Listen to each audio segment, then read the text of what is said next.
see it on YouTube.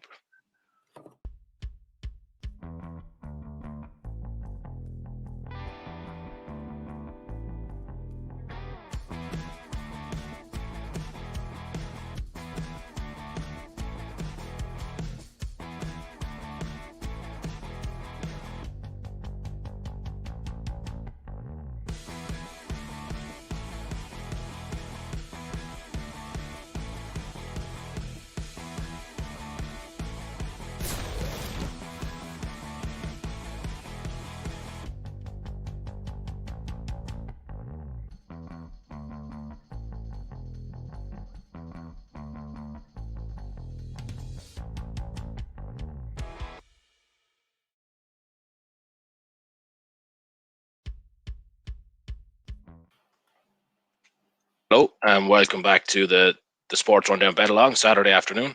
How's everybody getting on? Yeah, good, Albie. How are you? Yeah, good. Now looking forward to the football. We are probably just about to update everybody with a loser to start the night off. It's a bit of bad timing there, but we've been hoping for a goal in the Chicago match, or a Chicago goal in the New York Chicago 4 game. Doesn't look like it's come, and that game seems to be just about over, Slats, is it? Yeah, it's going into the 88th minute now, 89th minute. So unless they get one, Chicago have been poor. They haven't had a shot on target all game. So it's probably a big enough ask to be hoping that they manage to get one and it's a goal in the last minute and injury time, whatever that turns out to be. But for the Betalong treble, I do have a replacement bet that anybody watching can put in instead of the Chicago Red Bulls game. If they haven't already got on that. Yeah, maybe just talk us through the treble Slats and put the replacement bet in there. I think that'd be a nice. Yeah, we'll do. Yeah, so obviously the first one was the New York Red Bulls versus Chicago Fire.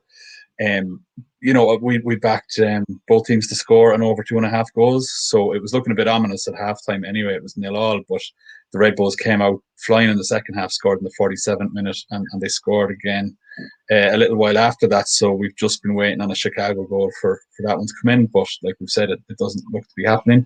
The stats were good for it. There's probably not a whole lot of point talking through them now, but it had looked a decent enough shout. The replacement for that is the same market on the Dynamo LAFC game that we're going to be tracking tonight anyway. So it's both teams to score over 2.5 goals. I opted for the earlier one because it was better odds. The one in the Dynamo game, the odds are 8-13. So, it's not that favourite. It's quite conservative, but yeah, I think the bookies are all over goals in tonight's MLS football. Some of the markets are very, very lowly priced. Yeah, no, I mean, these two have had plenty of goals. I think LAFC started slow enough, but they've had plenty of goals in pre-season, and their head-to-heads were pretty high-scoring matches as well. So hoping it's going to be something similar, even just for the entertainment value of it. But can definitely understand 8-13 for both teams to score and over 2.5, based on the stats we've seen. The next game up is should just have kicked off 10 minutes ago as well. It's AC Milan are playing Benevento. I like this one as well because at a glance it looks like such a kind of a straightforward home win. Milan sitting in 5th, Benevento down on 18th. But when you look at the kind of form table, like Milan have only won once in their last 8 home games, and that was like a 68-minute own goal to win 2-1 over Genoa. Most impressive victory, and it's their only one in 8 home matches. Benevento aren't winning a huge amount, but they had a decent away win over Juventus, and along with that, they had 3 draws and 2 defeats in their last 6 away games.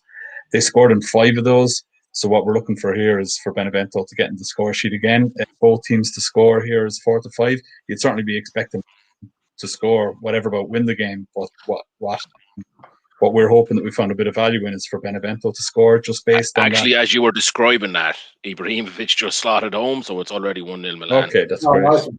Good start. Yeah. I kind of like Benevento to win this game, and I want them to win, and I kind of fancy them too. Now, obviously, it's gone very like my earlier upset in the Spezia Verona bet as well, and they went 1-0 down early in the second half, and they've gone 1-0 down early here as well. So could be a tough ask now for Benevento to come back. They really are playing for their season here, so they'll push for it at least. I think if this one stays 1-0 for a while, I'll be back in late goals for some in-play action just to keep an eye on that. So it's a good one for both teams to score 4-5. Does seem like decent value there. Benevento they've been slotting a few, not just kind of scraping one late goal in games. They've been scoring 2 or even 3 in a few other away games. So I'm expecting them to get the score sheet again. And then Gary, your pick was the Everton Aston Villa game. To have over 2.5 goals. Now the stats aren't bad for it. Villa, I think, is that their last 4 straight matches have had 3 or more goals, and both teams have scored in 4 of the last 5 Everton games. So the stats are decent enough. Everton drew 2-2 with Spurs their last home match. But it's more the kind of standing, where things stand this season. Everton got to push for a win. They're in 8th place, 3 points off a Europa League spot and 6 points off a Champions League spot. So they really need to go all out for a win. And you fancy Villa's kind of counter-attack to kind of open things up as well. And probably see goals at both ends, but certainly over 2.5 looks pretty reasonable. It's priced at 10-11. Yeah, a little bit of that is gut feeling for me.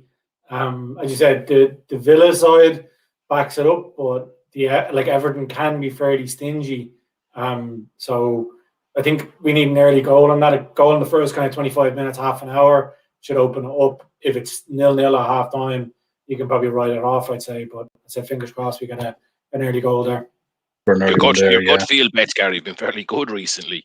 Certainly the League of Ireland ones are sticking out to me, but the kind of going against the stats bets have done as well on the last few Fridays and Saturdays, so I'm happy to take a punt. Yeah, it's just for the website, and anybody who's watching in for the first time, we do have SportsRunDown.com where we publish our bets and any reasoning behind the bets online. But it's those gut feel ones that are hard to write about because you can't really explain why you think there's going to be goals or why you think a certain team might outperform their odds. But yeah, as I said, fingers crossed the gut feel comes off tonight.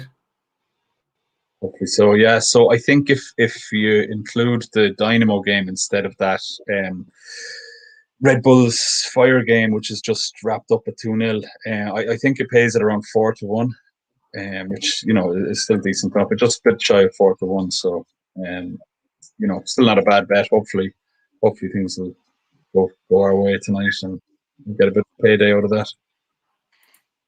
Yeah, and speaking of payday, so for anyone who is new to the show, we do a head-to-head competition on our headline game of the night, which tonight is the Dynamo LAFC game. So it's me versus Gary. So I think anyone who was with us last week, I qualified through the back door, and Gary's the reigning champion here of the head-to-heads. He's managed to scrape a few wins over the last couple of weeks. It's great. And, yeah, so Slats will be the adjudicator tonight. So we use William Hill as our kind of associate. We're associated with William Hill, and they're the official stats tracker. So Slats, you're going to keep an eye on that one for us. It'll be me versus Gary in the head-to-head. So what we'll do is the game kicks off in a little while. So between now and then, we'll run through the markets. You can see them on the screen there up on the chalkboard. And we'll pick the various sides of each of those bets ourselves. So as you can see, the first few up on the screen, a throw in the first minute, yes or no, a goal kick in the first 4 minutes, or a corner in the first 6. They're fairly self-explanatory early match markets. The next couple then are kind of races. So the race to 3 corners or the race to 3 shots for either team. And in case there's any confusion, that they're not shots on target, they're just straight shots. We got the result then at 30 minutes to keep a bit of entertainment before half time. So either the draw or home and away. So if there's anyone winning at that stage, that's that one.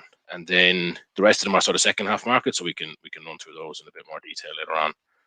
So Gary, I got the coin toss last week, so you can have it this week. So if you want to pick your heads or tails, I'll go tails, please. Tails never fails. So whenever Slats you're ready to do that, I'll ask you to do the coin toss. I don't know if I could be trusted now, considering I'm involved in it myself. So I've just put you on the spot about that coin toss. So if you need a moment to get one, feel free. To see if I actually have a coin in my pocket, and by chance I do. So I was just going to have to pick one in my head there, be like, okay, it landed on heads.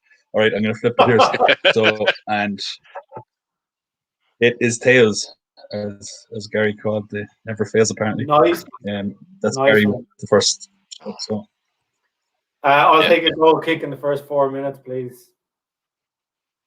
Yeah, nice. I'd mark that one up as my first choice if I'd got it. So you taking a goal kick in the first 4 minutes? Yeah, I will take I'll take a corner in the Top by first one in 6, fairness. and I'll take a throw in the. I'm actually going to leave that one, and I'm going to take LA race to 3 shots. Okay, I'm going to take the LA race to 3 corners. Mm-hmm. And I'll take 1+ corner in the first 6 minutes as well. I might as well go all in on corners. Oh, you're taking that one, sorry. Oh, sorry. Then I'll go for the. Did you go for the throw in the first minute? No, you can have that one. Yeah. Yeah, sorry. I assumed you've gone for the throw in the first minute. They're normally the first 2 to go. Yeah, I did, but I've taken that twice in recent weeks, or certainly 2 of my recent weeks, and it's let me down.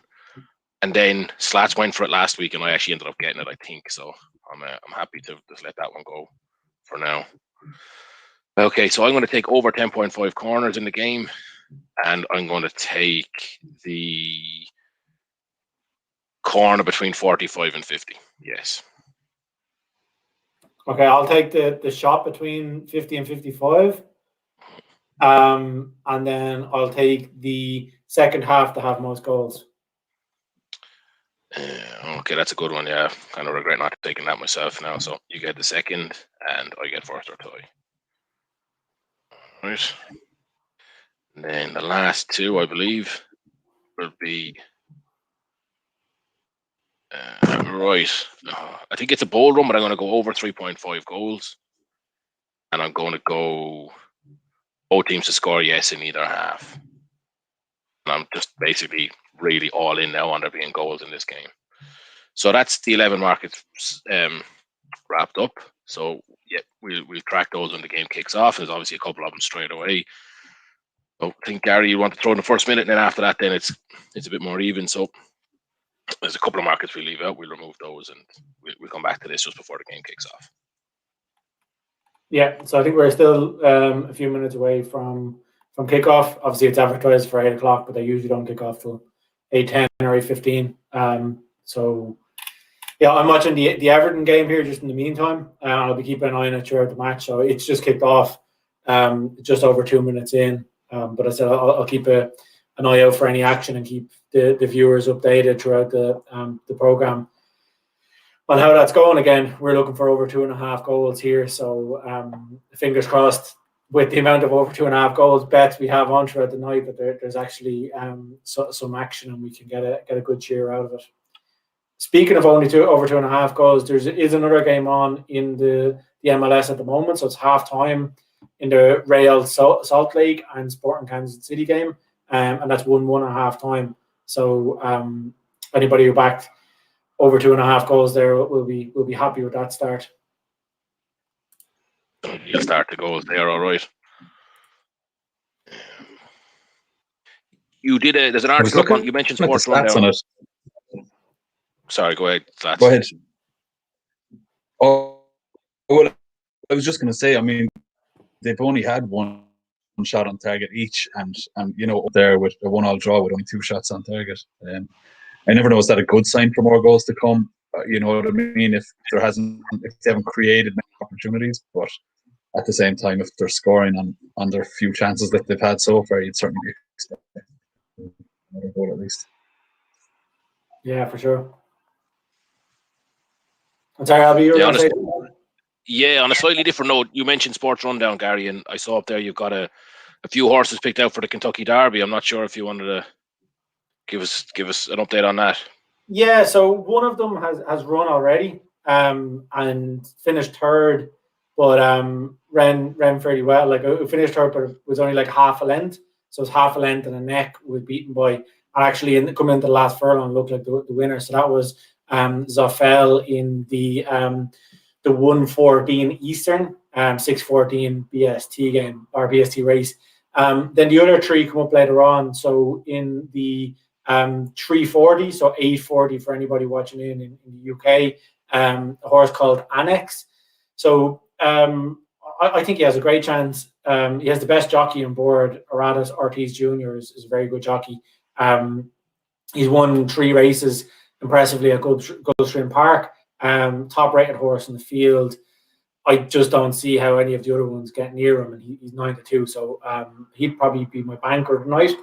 Then in the 4.31, so 9.31 for anybody in the UK, it's endorsed.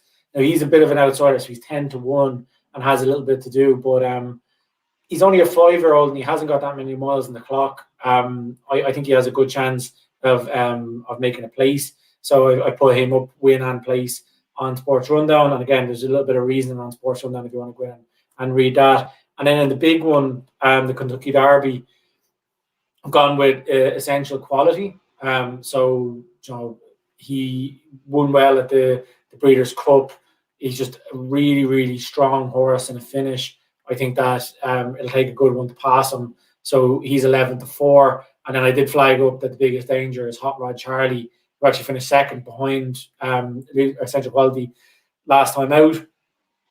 And he's about a 12-1 shot. So if you were looking for a little bit more value, Hot Rod Charlie be the one I'd go for. But I'm in on Essential Quality. So as I said, they're the 4 I picked out. One has run already. Unfortunately, didn't win. But the other 3 are coming up soon. So I'll be keeping an eye on them throughout the night as well. Nice, yeah. I'm looking forward to a couple of those myself, actually. So, yeah, something to keep an eye on. Yeah. And again, anybody who is watching in, if you have any thoughts on the football or on the horse racing this evening at Churchill Downs, get involved. I see there's a comment in from LB on YouTube saying love the new look. So yeah, we've changed our look in recent weeks, and we're going to continue to kind of evolve it. I think it looks pretty good at the minute, but we'll continue to make improvements to it. So yeah, if you have any comments, I said either advice on bets, or you're looking for advice on bets, or bets that you're doing that you want us to cheer on, put them into the comments. We'll call the comments out on screen and try and make it as interactive as possible. And then also, if you like what you see, don't be afraid to give us a like on Facebook or subscribe on YouTube. We really appreciate that. So yeah, fingers crossed for a few winners throughout the night. Yeah, I'm looking forward to them now. We've had a few kind of good winners on the last couple of shows, so hopefully we can keep that trend up now and get a couple more tonight. Yeah, for sure. I love the option of having horse racing live on the show as well. Like, you've done plenty of decent articles on races and had plenty of winners, but to kind of get to watch it together and live, it's kind of rare enough, because obviously the UK horse racing, the Irish horse racing is during the daytime. Yeah, I'm actually the tipping this week on the racing, I think is, again, I'm kind of a big head here, but I think it's been fairly good. It's been a winner each day at least, which is good. And then today we had the winner of the first race at Newmarket and a third place at 22-1 each way, and he was only beaten. So he finished third, but he was only beaten half a length by the 2 that finished in front of him, and had a very good chance of winning. I think probably should have won the race. So while it's frustrating not to get the win, Joe, I think what's 6-1 the place or 5.5 to win the place. You won't argue with that. So the racing tips have been fairly good. So fingers crossed that can continue tonight into Churchill Downs, and then tomorrow into Newmarket again. So the Newmarket tips for tomorrow will probably be posted early morning UK time. So if you're interested in that, have a look at the website tomorrow or on our social media feeds where they'll be posted. Just a small thing, Gary. You'd be more familiar with an awful lot more familiar with horse racing and horse betting etiquette. But if you tip up an each way horse at 22-1 any places, surely you count that as a winner. Or at least yeah. But so maybe you just do yourself justice there. I think, yeah. I mean, if you'd followed the tips today, you'd have up quite a bit of money, actually. So yeah, I think. Yeah, no, like I said, I always put in at the end of the article. So again, if you're reading our Sports Rundown articles, if you go to the bottom, there'll be SRD selections, and they'll tell you what my strategy is going to be. So obviously on the big, if you're backing something at 22-1, it's kind of a given that it's going to be each way. But sometimes I'll be backing something at maybe 7-1, and the each way part is just insurance. So I'll always call out what I'm doing, whether I'm going to be full win or each way, and then that's what I'll class my winners as. So yeah, as you were saying, I've classed each way today as a 5-1 winner, but it doesn't have the same ring to it as the 22-1 winner or effect on my bank balance or my betting balance. So yeah, you always want the greedy one to come in, but yeah, you still class it as a winner. Yeah. Just on a live update here, the Milan Benevento game, it's just sort of calming down a bit now, but for the first 20 minutes, it's been all Milan. They've actually dominated this one. I kind of wish there'd be no goal, because I'd be much more inclined to back a goal. There'd be a bit more value in it. 0-1 feels like a much safer bet than 1-2, but it's it's been all Milan. I wouldn't say Benevento have actually had even a half chance so far. In the first half, LB? You mean backing a goal in the first half, or just backing a goal? Yeah. Yeah. No, I would have backed, like, this goal came at 5 minutes. Another one. Yeah, but I mean, it would probably be a little bit better odds than that for a first goal if it was 0-0, I'd imagine. But I feel much more comfortable backing a first half goal as opposed to a second first half goal, if you know what I mean. Yeah, big time. Even though I remember you rolling off some stat to me, it was more likely to be another goal once there's one than there's likely to be a goal when there hasn't been any. No, that wasn't specific. I remember saying something about that to you, all right, but it's been so long since I've read that book, I've kind of lost a little bit of track of those statistical claims. So I'm worried now that some of them are just my opinions and I'm reading them out like they're facts from this. Well, it certainly wasn't on football. It wasn't based on first half goals anyway. It was more just match goals. But I'm sure the logic should still stand if if it exists at all. Now that we've sort of settled on the new stream template and stuff like that, we'll have a bit more time, and I might give that book another read because it was actually fascinating. I think it's a numbers game. I think that was the name of the book, but it's got a huge sort of detailed statistical analysis of football matches, and it kind of changes your view of it once you've read it. So it's definitely worth diving back into that one. Gary, you got what you were hoping for in the Everton Villa game anyway. Villa have gone up 1-0, so the early goal. We're only 12 minutes in. It's gone the right direction as well, because Everton need a win. They need to keep, because they still have an outside chance. Now, obviously, Chelsea's victory earlier on makes it more difficult for them to get the Champions League. But Everton are 9 points behind Chelsea at kickoff, but they have 2 games in hand. So yeah, if they come back and win, Joe, or they need to come back and win to keep that on. I'm just watching the goal here. It was terrible defending by Holgate for Everton. He kind of dallied on the ball. Ollie Watkins nabbed the ball off him. Watkins, I think, actually got fouled, it looked like, on first glance, but got back up and finished. Yeah, I wouldn't have been surprised if the ref had to give it free, but after falling on the ground, Watkins got back up and just slid it on the keeper. So bad defending by Everton, but nice to see Watkins on the score sheet. I like him as a player. I think he's going to have a good season next year. His first season in the Premiership this year has been half decent. So I think he'll kick on next year. Be one to watch. Yeah, big time. I think he's a key player for the 5 scorers that we run. So anyone who's seen a few shows before might know we've mentioned that we run a kind of a 5 scorers. You pick 5 Premier League players to score a goal every weekend, and if the 5 of them score, you win the pot. It's kind of you pay in every week. It's kind of like a survivor type contest or a last man standing type setup. And what we actually have, we've had a kind of a spectacular amount of rollovers. Nobody's managed to win it for a while, so there's a very, very attractive pot. So I'm kind of hoping that I'm out of it actually again this week. I think you are as well, Gary. Not sure about you, Slats. So hopefully, so live. I need Calvert-Lewin to score, so I'll be cheering on Everton here now. He's the first of 5 picks. Yeah, Watkins was one of mine, but Leicester strike force let me down last night, so I'm out. They let a lot of people down. Yeah, pretty happy with that. I actually had Vardy in originally, and then I just took him out because of that. I think I've gone, of the last 5 weeks, I've gone the early game for them, whether the Friday night or the early Saturday, and it's let me down every time. So I just can't do it anymore. It's too painful. So what let you down? What let you down this time? Sorry, guys. Just Salt Lake City have scored, or Real Salt Lake have scored. So they've just gone 2-1 up. Just for the guys watching in on the stream, you'll see that on come up in a second. Lovely 2.5 in for you there, nice and early. I had Mason Mount today, lads, so he didn't score. Yeah, Chelsea are always goals. There's so many. There's probably a few Pulisic, is that your pronunciation? Today as well was there, and he started on the bench. Like, I think Chelsea are a bit of a nightmare with that sort of. A few of the teams, they can have players scoring 3 weeks in a row and just aren't even playing the next weekend. Like, City could be similar too.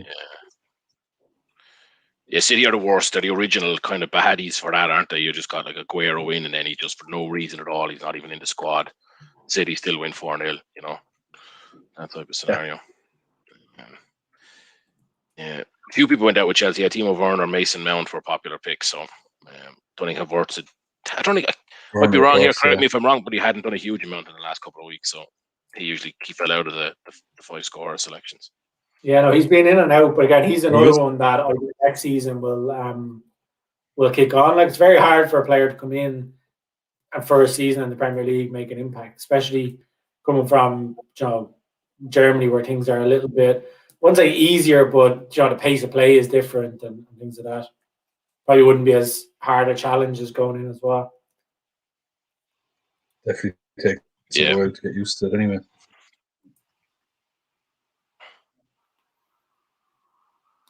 Hopefully, the other MLS games go the way of this Salt Lake and Kansas City game. It seems to be very, very open. The over 2.5 up already. So, fingers crossed for the rest of the games. Hopefully it does for me anyway. I seem to have gone all in on goals.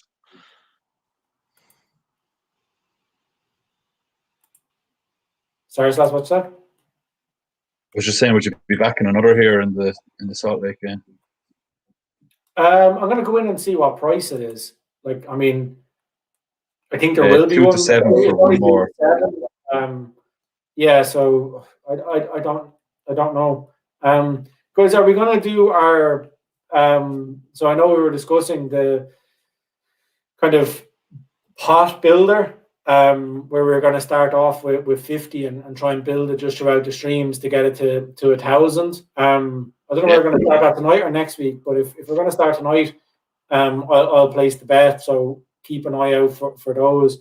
For anybody watching in, essentially, we're just going to back what we fancy in game. So, for the Salt Lake City game, or Salt Lake and Kansas City game, let's say another goal, just put the whole 50 on another goal at 2 to 7, and then keep rolling the profits onto our next bet. So we're not putting real limits on odds. It can be any odds we want, but the aim is over the next couple of weeks to get that up to 1,000. So 20 to 1 kind of rolling bet is what we're looking for. Oh, and Slats, if you have another one that we kind of. Slats Calvert-Lewin has just scored for Everton, so that's 1-1 now. Only 18 and a half minutes gone. It's a cross in and a powerful header at the back post. So nice for that. Anybody who's following our bet builder, and I know our Betalong hack, and I know it's out because of the fire game earlier on. But if you manage to reload based on Slats' advice, it's a very decent start there for the over 2.5 in Everton. You called it as well, Gary. You said if there's a couple of early goals, you can see it coming in nice and easy. So it's looking likely now. Very well called. Won't count my chickens just yet, but it's Benevento nice just came very close to scoring directly from a corner, and I think it looked intentional. They were kind of doing a lot of kind of playing around. They pulled the keeper out of the box, out of his line, out of the goal towards the 6-yard line box, or 6-yard box line, and then absolute whip it into the near corner. But he got back just in time and stopped it. So that would have been a lovely both teams to score up early. Benevento have come right into this one. They're now 25 to 1 to win the game, and if they survive till half time, I might actually back them. It's a small stake, but they really are playing here like their survival depends on it, and it does. So, or close, nearly does. So, a lot of action in this game, and Benevento have kind of weathered the storm. So, good news there. There's there's a tempting bet just here on the Montreal and Columbus crew game. So they're 12 minutes into that game and there's been one corner. So for 4 more in the first half, it's priced up at 6-5. I think that's fairly big for 32 minutes left in the half. And we've talked before about corners that if one comes in, they can kind of go on a roll. So I'm surprised to see. I'm not going to back it now, but it's 6-5 now. I'm surprised to see it that big, to be honest. 6-5. Why has that tightened? If the time has elapsed, has it been another corner, or is it just a bit of maybe people have jumped on? It hasn't shown up as another corner, but yeah, it's one I'm going to keep an eye on here because I think looks like a good bet to me anyway. I'm actually going to flick the game. I mean, the line is normally about 10 corners, right? So like needing 5 in the first half at 6-5 isn't that much of a isn't that much value compared to what the normal line of corners is, right? Yeah, but it's more just like with a corner in the bank already, and the game game's only really started. But you're a third of the way through the half. Exactly. Yeah, I guess the early part of the half.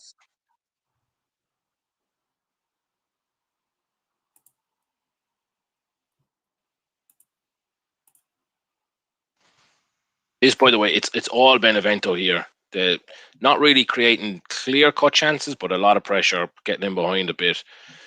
So they're really going into this one. I don't know if I'd back a first half goal just yet. Or sorry, not just yet. I think it's just a bit late for that. What is it now? 35 minutes gone. So, but yeah, if this stays 1-0 at half time, I think I'll be definitely backing goals in the second half and potentially even Benevento, maybe even double chance, or they'll be probably 25-30 to 1 for the win at that stage. So, yeah, there's an update there. Double chances already 5 to 1, which is decent based on what you're telling us. Yep. So for one more goal in the first half as well, it's 5-6 in the Everton game. It's probably asking a lot, but just when I said I'd check out to see, given the fast start, it's 1-9 overall. So as we said, that bet's looking good.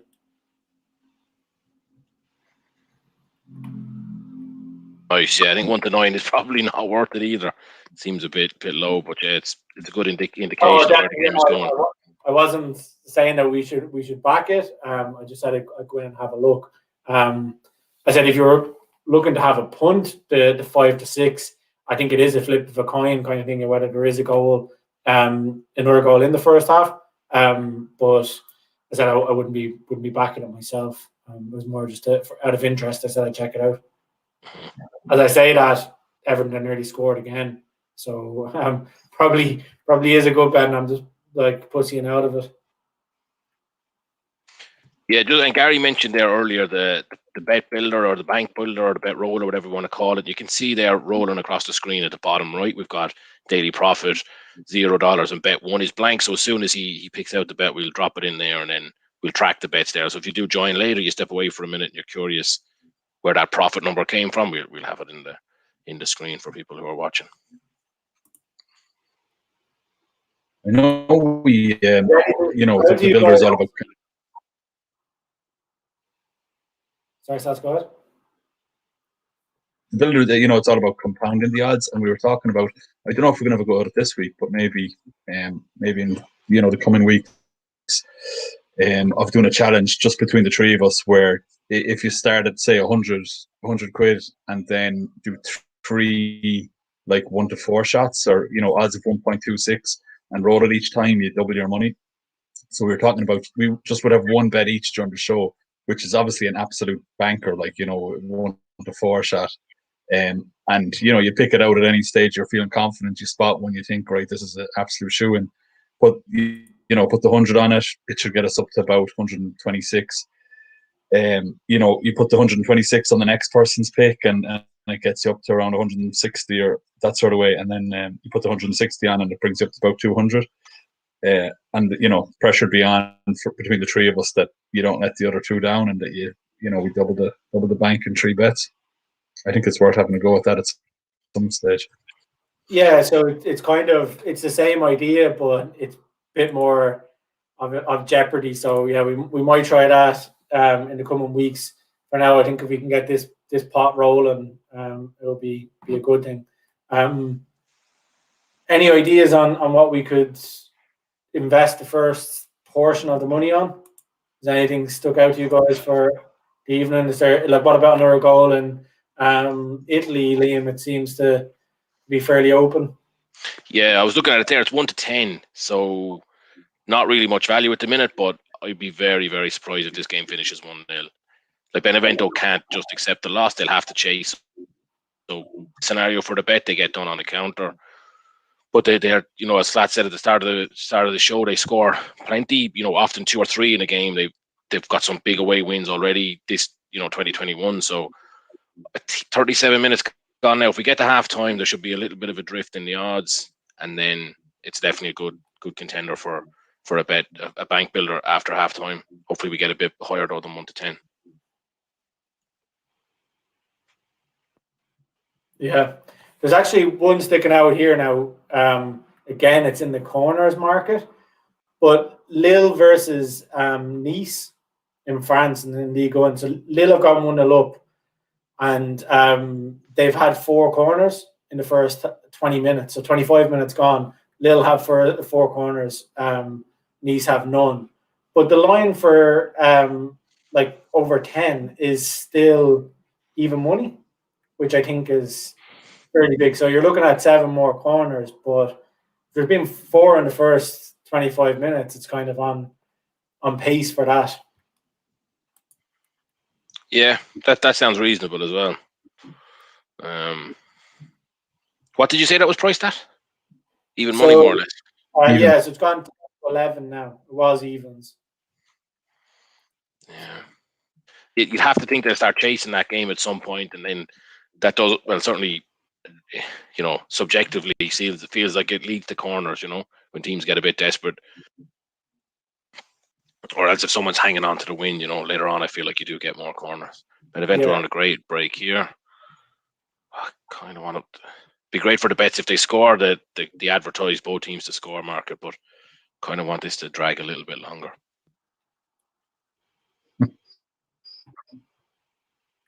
Any thoughts on the big game tonight that we're going to be following? So the Dynamo versus LAFC game. Yeah, I think Houston are no mugs, right? But I think that LAFC are certainly overpriced. There's no kind of favoritism for them in the market whatsoever. They're not really. They're just. It's what I can't remember the exact prices, but it's one of those like 8-5. 15-8 type of prices out there for the two of them. It doesn't seem like the bookies can put much between them. I think that I kind of fancy LA to do it. I think they could be a high scoring game. I think both teams to score and LA to win would be my call on that. I think probably the reason I turn away from that is probably because Vea isn't playing. So he got injured a couple of weeks ago, and I was actually watching. I think it was the first game of the season. Yeah, and I was watching that game, and as soon as he went off, LA had nothing going forward. They were really, really toothless. So I don't know whether I could trust them, or not, because they just didn't play great without Vea. So I was actually thinking the other way, LB, of maybe Dynamo.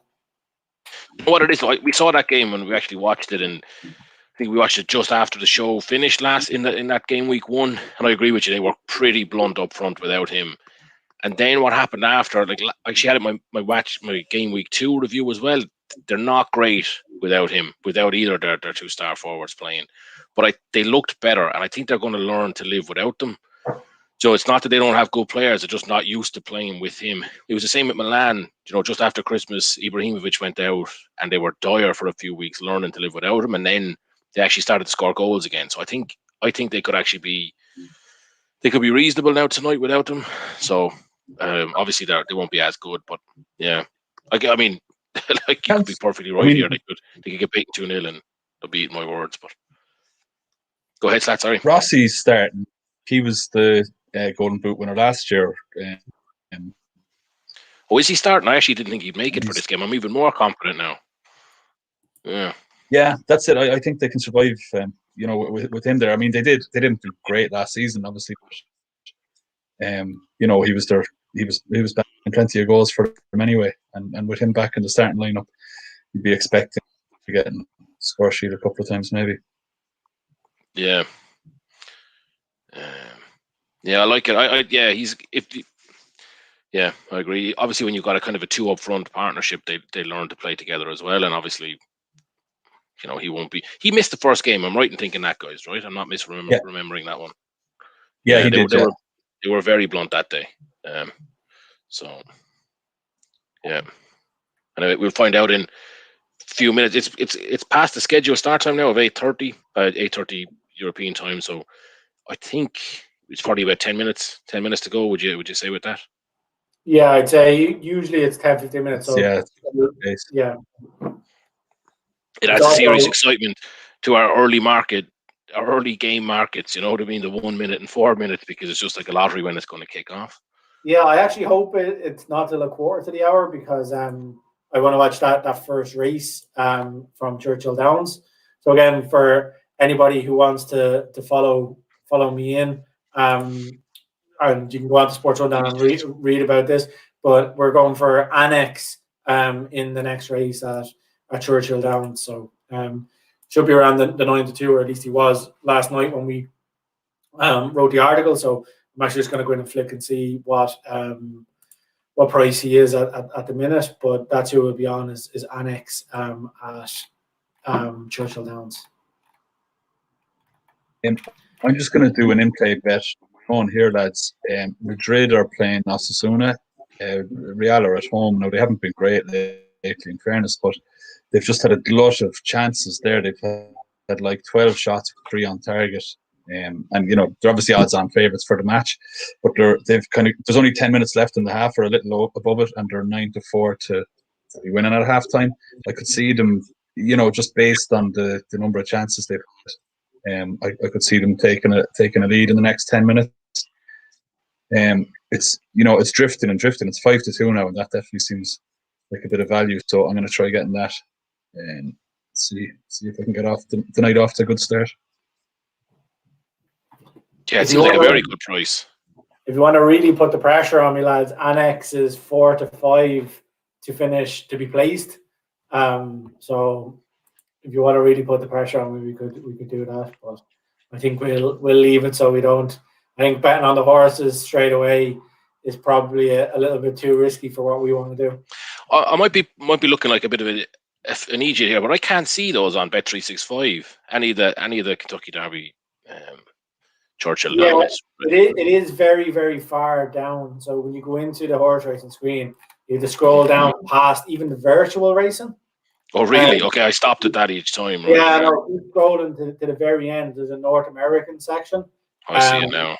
And then even at that, they don't have the times. They just have the races. So race 9 is the one you're going for. I just assumed it would be covered in international, but obviously. Yeah, no. Our poor American friends don't even make the international cut at Bet365.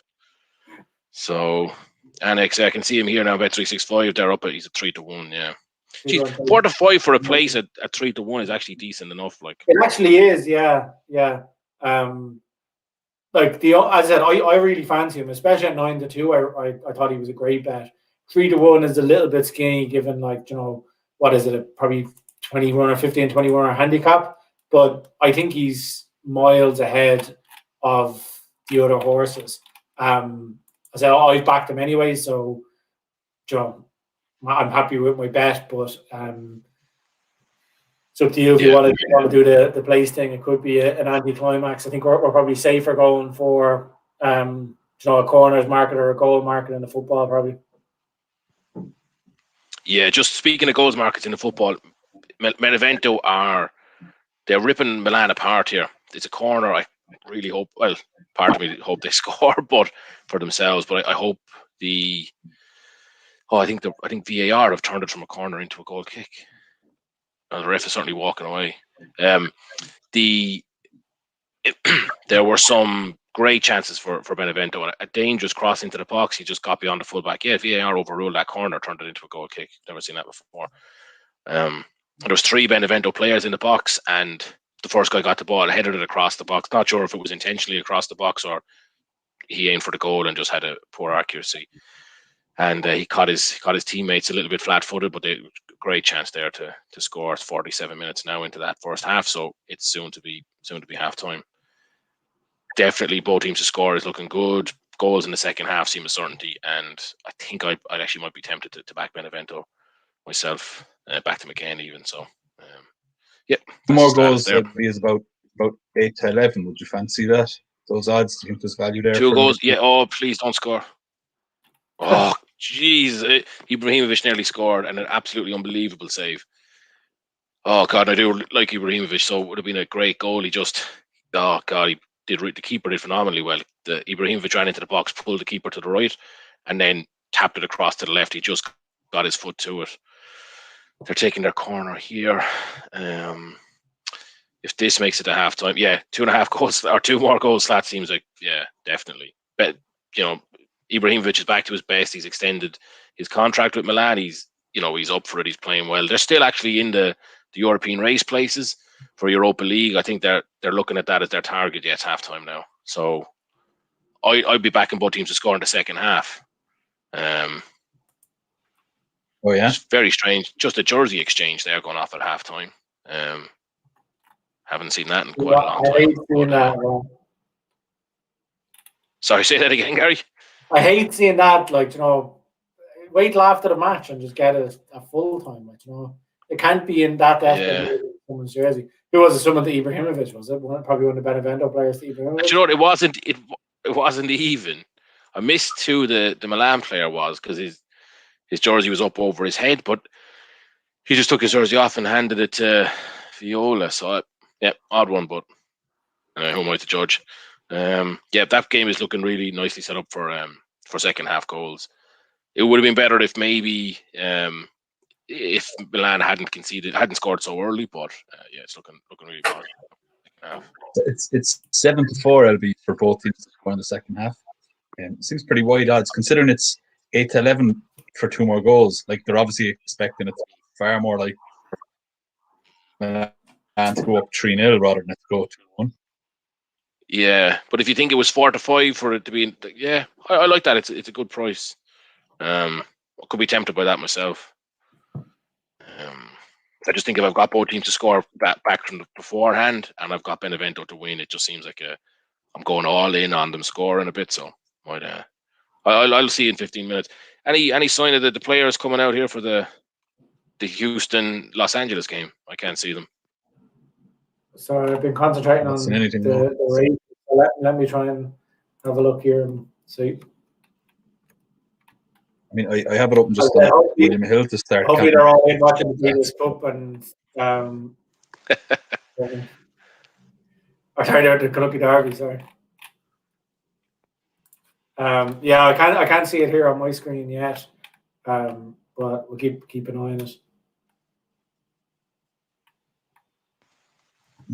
Did you watch? Absolutely nothing since I backed them. Oh no. The Montreal There are versus 5 minutes left in the half, but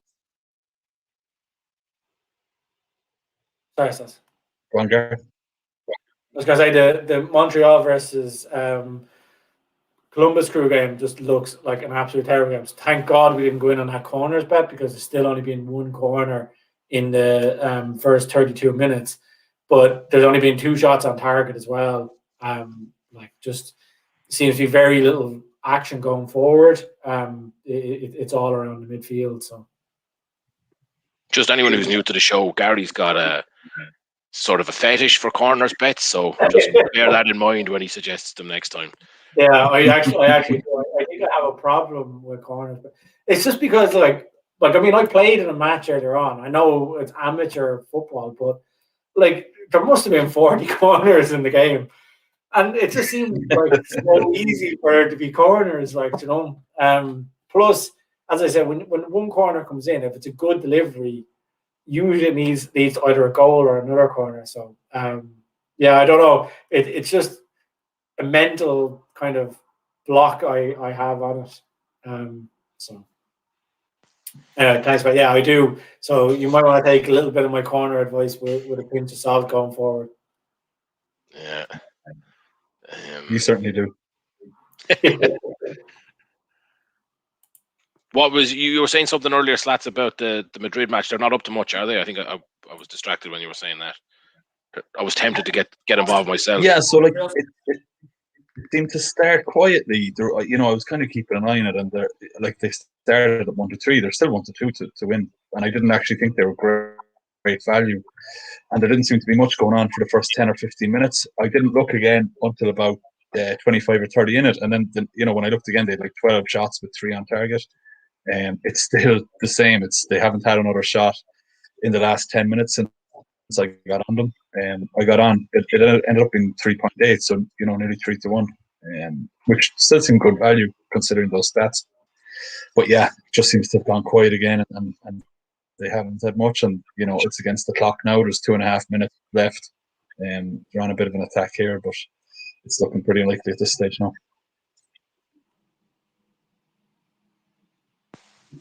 Yeah, you get to that 80 odd minutes, or sorry, the last few minutes of and it just feels so unlikely.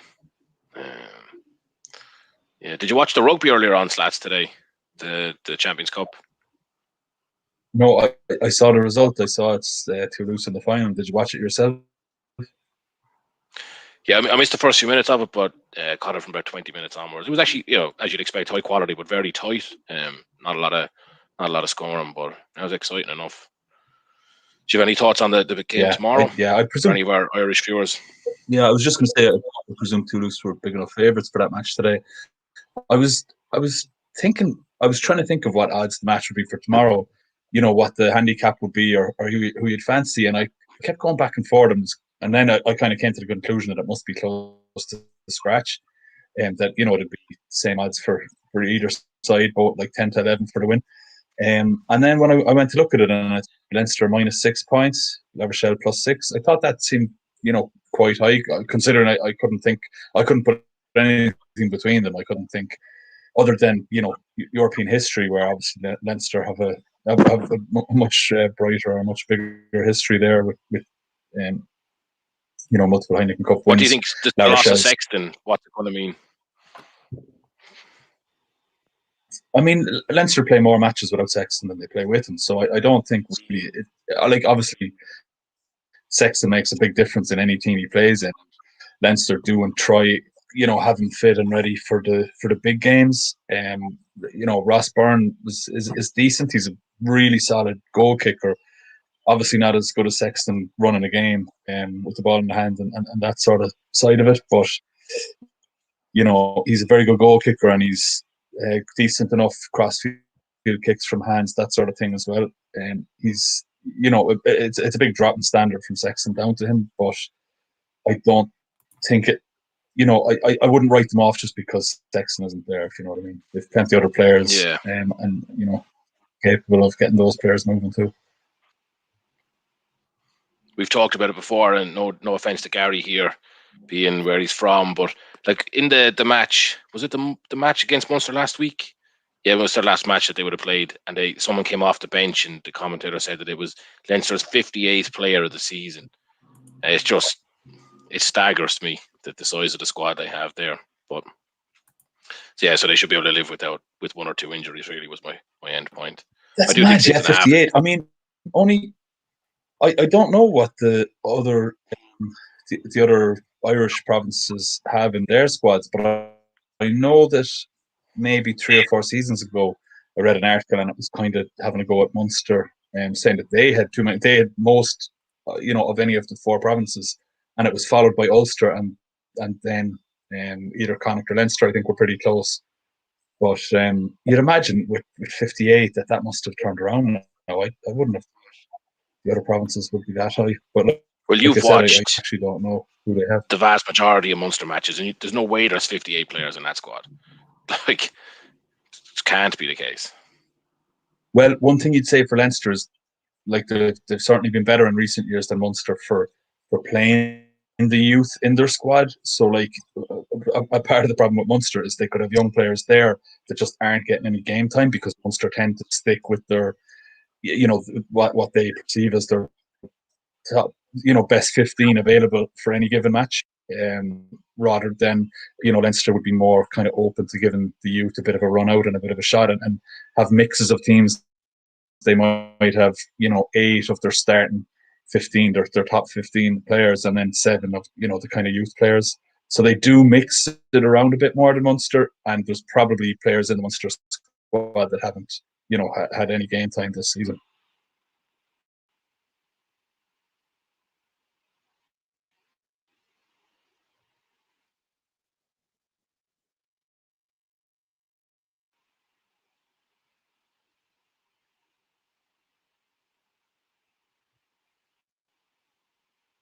I've been speaking on mute there, lads. Sorry. I went on mute because I was watching the horse race. So unfortunately, it didn't turn out as planned.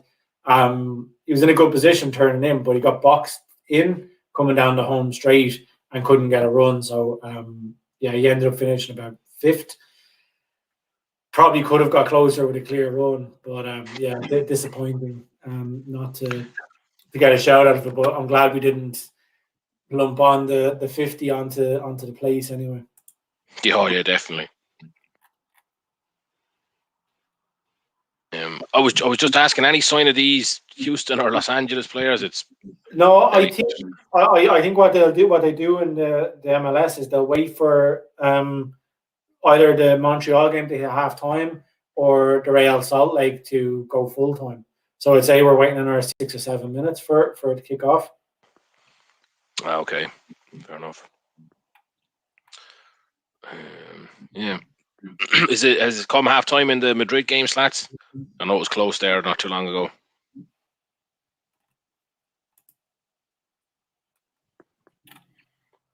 Not to worry. No, it hasn't. It has. It's just gone there, LB. And I'm watching the Villa game here, and there's 1 minute left in the first half. This has been unbelievably open. I can't believe that the over 2.5 goals isn't in already. So fingers crossed it doesn't. Sometimes halftime can kind of cause a change in team's mentality or whatever, and then they come out and it just be a boring. Yeah, knocks the stuffing out of it a bit. Yeah, so fingers crossed they keep up the tempo in the second half, because if it's this tempo in the second half, like there'd be 4 goals in the game, Yeah. What happened the corners in the Lille Nice game? Any action there? So it's just gone to half time, and Lille had 1 more, so 5 at half time. So yeah, you might be sweating a little bit on it. It's all on, like, Nice have no attack, so yeah. They've had no shots. Obviously, if they've had no shots, they've had no shots on target. They've only they've had 47% of the possession, but in the we went on bookie sites, it classes it as like a dangerous attack, and usually a dangerous attack is like when they get 10 yards inside their the opposition half. They've only had 9 dangerous attacks in the first half, so no shots on target, no corners, no shots at all. That's kind of the reason, Yeah. I was just looking through the other matches that are on, and there's the Antwerp Genk in the Belgian FDA First Division A, and it's 2-1, 75 minutes. I was looking at that before kickoff. It was an absolute great price for goals. I think it was just inside evens for over 2.5, but it was just one of those ones look guaranteed. I'm actually annoyed at myself that I didn't get on it. I got distracted with some other matches, and 20 minutes to go and comfortably in now. So that would have been a nice one. That's it. That's an underrated league for goals, Belgium. Oh, definitely, yeah, and especially I find those leagues consistent. I think. Sorry, Gary. The Houston game just kicked off there. They got in ahead of us. Oh, really? Yeah. So I'm going to get this up now. So if you want to adjudicate the William Hill stats for us while we're missing Slats, and I'll keep an eye on the game itself. Yeah, or we can both keep an eye on the game. In fact, the site I'm using for the stream, I'm not seeing it as being up here yet. Are you sure it's definitely off?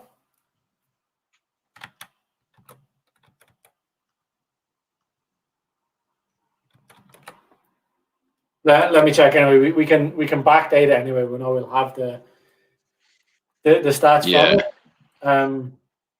But yeah, I do see. Yeah, it's kicked off on Bet365, but it hasn't on William Hill for some unknown reason. So I can monitor it here on the unofficial site, which would be Bet365. And it looks like there's been a goal kick anyway. So it's about 2 minutes in. So 1 minute and 50 seconds. Oh, and you get that one. There's a corner there as well now. I can just see it coming in. Yeah. Oh, no, sorry. It wasn't the goal kick, so it was the corner. I thought that's what I was watching. I thought I was going out for a goal kick, sorry.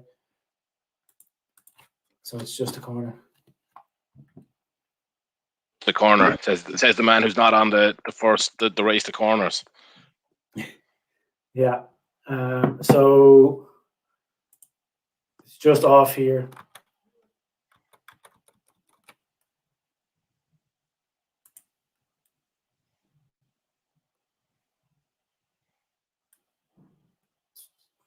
And sorry, just to viewers, we've lost lads. I think he had a bit of a dodgy connection there, so unfortunately we've lost him. But he should be back on fairly soon. If anyone's watching this and they wonder why myself and Gary are sitting so far apart, there was Slats was in there for most of the show, but now he's taking his leave for a little while.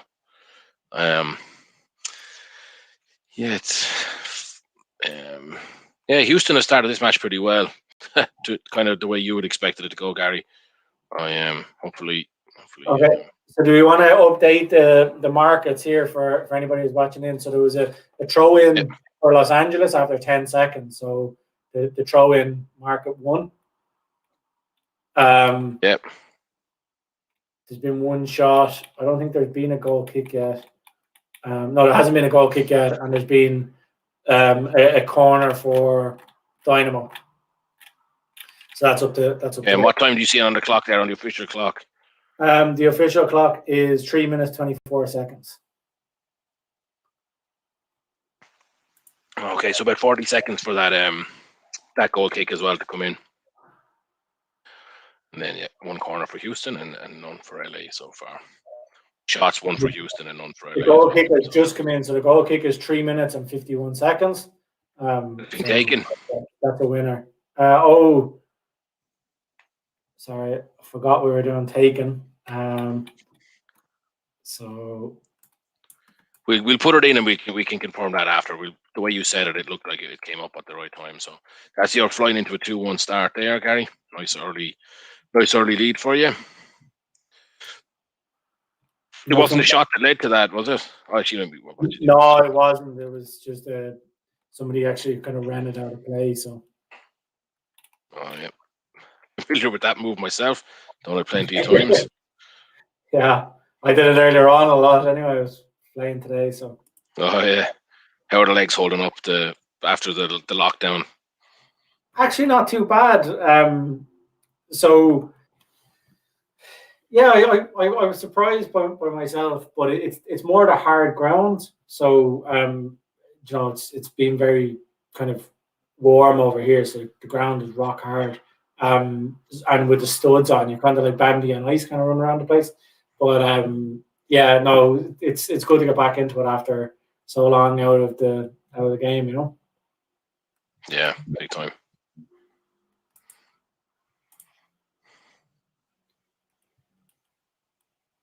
Every time I see the guy Palacios that plays for LA Galaxy or LAFC, I think he's Wilson Palacios. He used to play in the Premier League. Yeah. Right.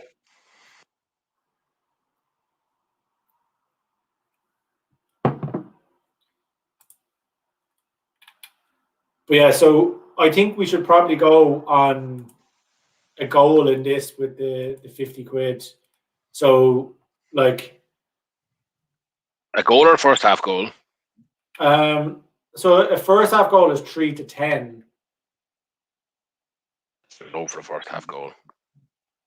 I think it might have just been a goal because the market, not a backup. So 3-10 is for first half goals. We have 40 minutes.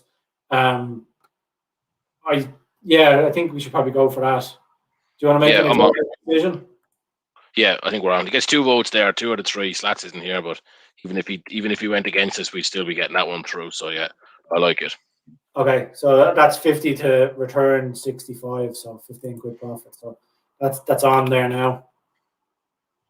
Very good. We'll update the bet tracker here. So that's anyone who's not familiar with the betting language, if we use FHG, is a first half goal. You'll see that on the screen fairly shortly. Yeah. So now for everybody who's watching in, all we're doing is cheering on goals, no matter who it's for in this Houston LA game. Obviously, if you're getting on it as well and you're following us in, throw a comment into either YouTube or Facebook, and at least we know that someone else has their money on the line with us. And if you're doing that, make sure to follow along. So give us a like on Facebook or a subscription on YouTube. So. Or both. They're not mutually exclusive either, Gary. Anyone who's... Or both, yeah. We're open to that. And while you're at it, you might as well add SportsRunDown.com to your website favorites. There'll be updated content on there. It's usually daily, could be every second day if there's a kind of a drought of sport and action. But if you've been monitoring the website over the last couple of days, there's been any amount of horse racing tips, football tips, etc. that have gone up. And there's been a lot of winners in there as well. So yeah. And actually, even if the stream isn't your thing, you for whatever reason you don't enjoy this amazing top quality content, the site does actually produce a lot of winning tips. So it's definitely worth getting over there and just keeping an eye on it throughout the week, because European football, Premier League, racing, MLS, like we cover a lot of the big sports that are on at the minute, mostly football and racing, and it's definitely worth keeping an eye there. So yeah, some great tips pass through that site. So I'm just looking, Guy, I've got the Kentucky Derby on here in the background myself, and it's a spectacular building in background, isn't it, Churchill Downs? Yeah, I'm actually going to go next year. So one of our mutual friends is going to go as well. You're more than welcome to come, but that's the next one on the agenda. So next May, I think it's the 7th and 8th of May next year. We're going to go. So yeah, looking forward to it. Like, because it's multi-tiered as well, it just looks unbelievable. Yeah. Do you know what it reminds me of? It must be the kind of the overhanging roof and the pillars. It reminds me of Craven Cottage a bit. A little bit, yeah, a little bit. Yeah. So LA just on the attack there, kind of had a free kick, and now they've got a corner. So fingers crossed they can get a goal from this. It'd be nice to get it in early. We don't want to be fretting later on. No. There's nothing better than like a quick, bet landing, just get the confidence up, get rid of those nerves that might come in as it goes on. Yeah, big time. It's the opposite is so painful when it just drifts and drifts and drifts, and you're watching it going, oh my God, come on. Yeah, the first half goals are a brave man's bet, but like it seems like a smart bet in this game, given the expectation for goals overall in the game. Both teams are pretty attacking, so fingers crossed we can get it over the line.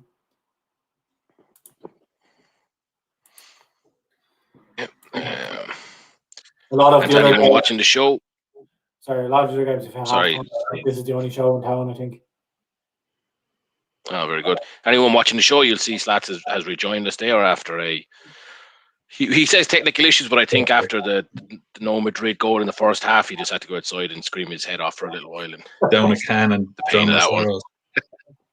Yeah, I missed the best that one went 0-0.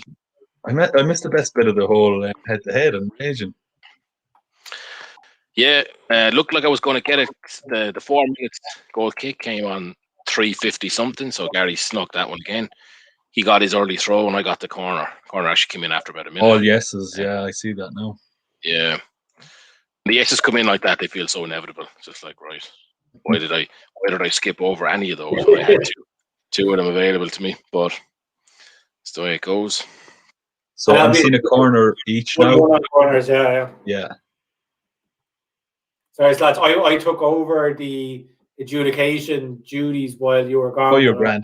I'll hand them back to you now. It was and needed. also, Yeah, I'll be keeping an eye on it now. a really important thing you need to know is that our 50 quid is on one first half goal in this game. So it was 1-3, actually 3-10, I think it was. So 50 return 65 is what we're cheering on. So for people watching in, essentially what we're going to try and do over the next couple of weeks is turn 50 quid into 1,000. So we're going to be betting on anything. It doesn't matter the odds, whether it's 10-1 or 1-10, whatever we fancy, we're going to bet on it. Just keep rolling the money on, and hopefully we'll be able to build that pot up. So we've only started tonight. Our first bet is 1 goal in the LA Galaxy Houston game in the first half. So we're 11 minutes in. There hasn't been a goal yet, but that's what we're cheering on. And as I say that, LAFC had an unbelievable chance there. The keeper's made a good save. Yeah. So if you're watching in, Joe, feel free to join us in that bet so you can cheer along with us, or throw a comment into the comments on our Facebook or YouTube, and let us know what you're backing, and we could cheer them on as well. Now that I'm back in as adjudicator, I think we might need to update the table. I'm seeing that it was 1-0 Dynamo on shots, but what I'm seeing on William Hill is that LAFC have had 2 shots to 0. Yeah, that one there just came up as 2. So yeah, that's now 2-1 to LA. Yeah, that's right. 2-0. What I'm seeing. Controversial. Well, I mean, we're going with William Hill, and that's what they're showing. So we put it in there. It was actually funny because we watched it, Gary, how that shot that led to the corner at the very start of the match. Yeah. But yeah, we'll take the official line here. Yeah, we can look back at it again. And I mean, it is just the natural kind of status of any kind of stats side updating during the game, and we've learned to our dismay while betting on things that the stats aren't always the most accurate, and they certainly don't update the way you want. We'll just use William Hill. We find him the most accurate, and it's just he avoids any disagreements between us. But it's a kind of a lesson for your own betting. Don't take those stats as gospel, as Gary's tweeted argument with Opta will show. We were talking about Rossi before the game, and the fact that he's back, it adds a bit of a kind of attacking threat to LA.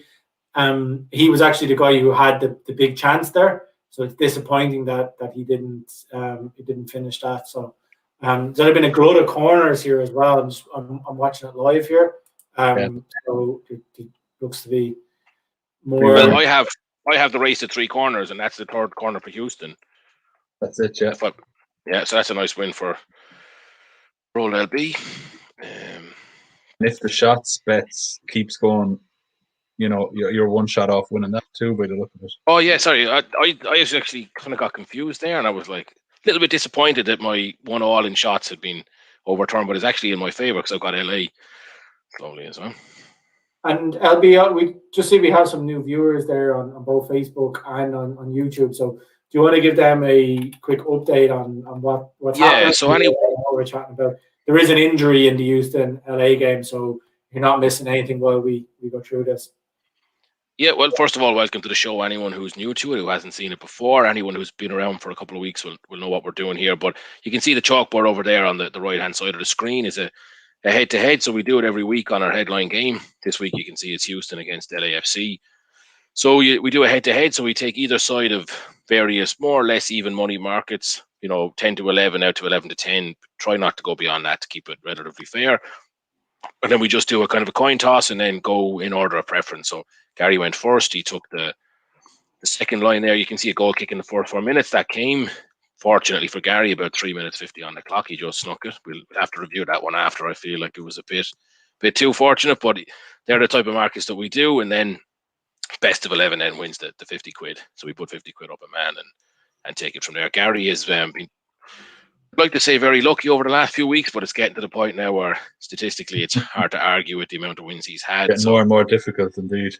Yeah. So, yeah, another lucky win there for Gary, and he's now on 11 out of 12 head to head. So, and the 12th one was me versus Slats. So, yeah, it's going okay for me so far. I've got 2 out of the first two out of the first four, but the rest of the shots could come in my favour. And then there's a few kind of more second half markets. So will there be a corner in the first 5 minutes of the second half, a shot in the 5 minutes following that, and then the kind of game total. So over 10.5 corners, 3.5 goals, or both teams to score in either half. So that's where we are there. We call it the head-to-head. But if any thoughts on it, let us know in the comments. It's a relatively new idea that we've taken on here on the show, and we do love feedback from the viewers. So drop us a comment or an email or something on social media and let us know what your thoughts are.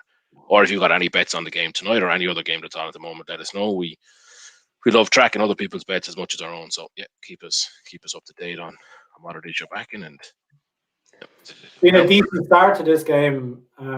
Houston seem to going to be on top here. They've just got another corner there now. Going to have LA pinned back. So I think. Yeah, my reading of this game was completely wrong. I'll be honest. I thought LA would be an awful lot better than they have been. Yeah, I mean, LA have still had the best chance of the game with that Rossi chance, but Houston have kind of been dominating. Oh, good opportunity there from the corner as well.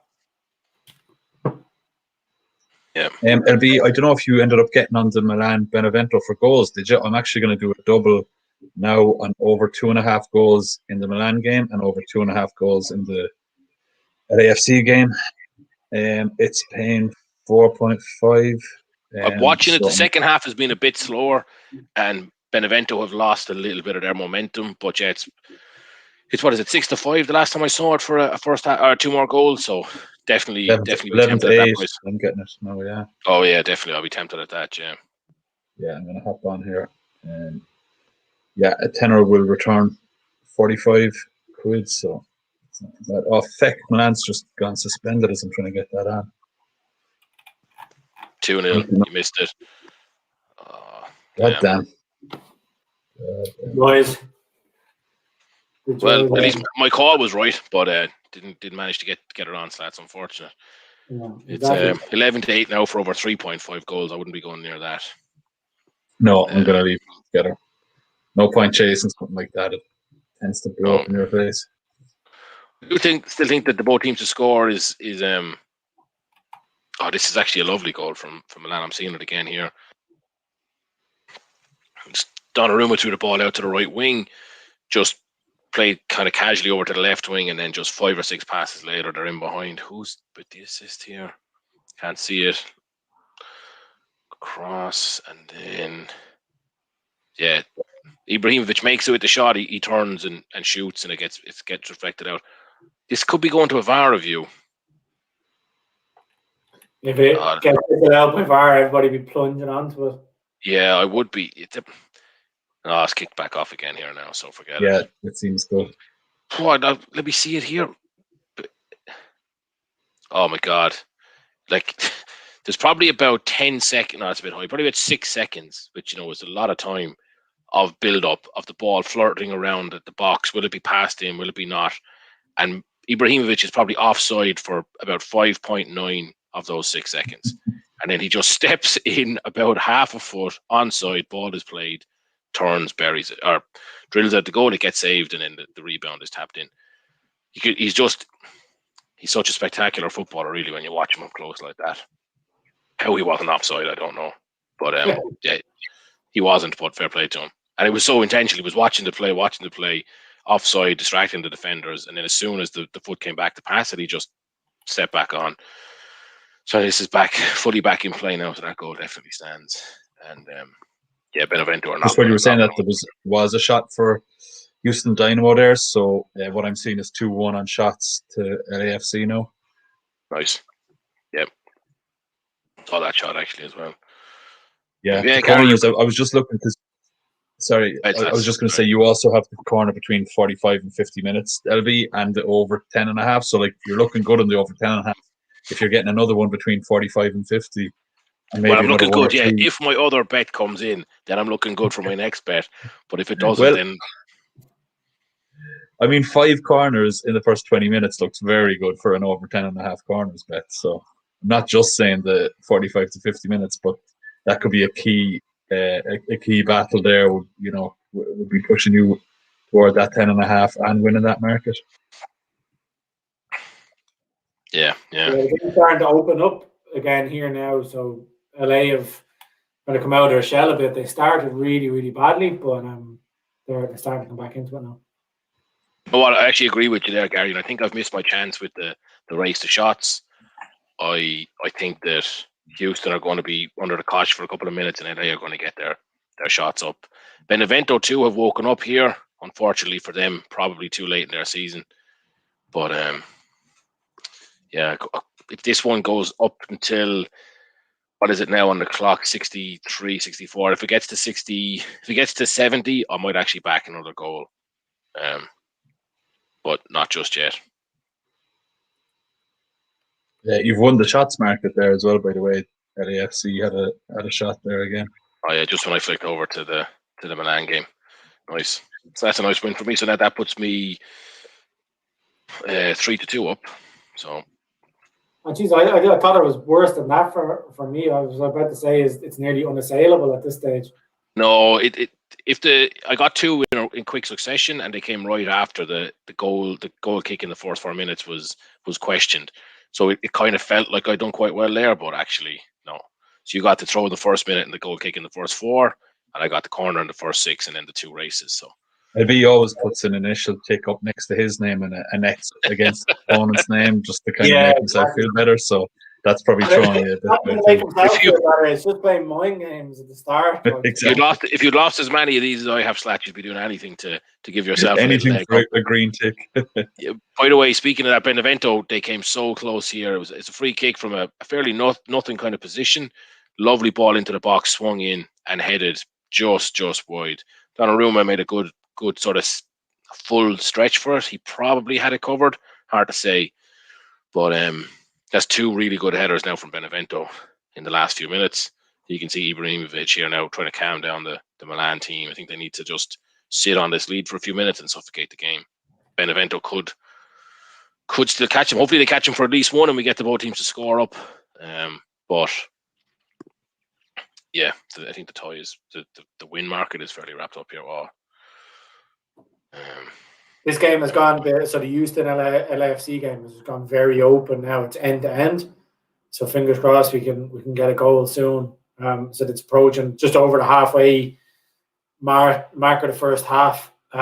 So it'd be nice to get a goal and win that bet and not have a sweat on us for the second half of it. Don't want 45 minutes where you need 3 goals when there wasn't any in the first half. Well, no, I'm saying for our for our bet for the 50 quid. Oh yeah, well that's for a first half goal anyway, isn't it? We're Just for anybody following the French league, Lille have gone 2-0 up against Nice, and Nice are down to 10 men. So Lille are fairly certain to win that game, and the over 2.5 goals. I think I'm not sure whether you have one of those bets up on screen that I did, but we'll get it now in just a second.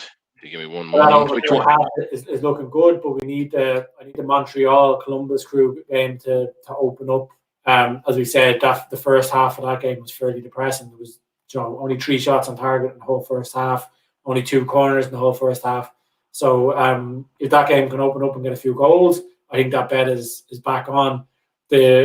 One of the legs in it is over 9 corners in the Houston LA game, and there's been 5 corners already in the first 25 minutes. So that looks fairly good as well. So that's actually looking really good, Gary. That bet. Yeah, like I said, we need a goal in the next 10 minutes in the Montreal game, and if we got a goal there, things open back up. So, yeah, just keep an eye on it. Nice. Yeah, very nice. I'm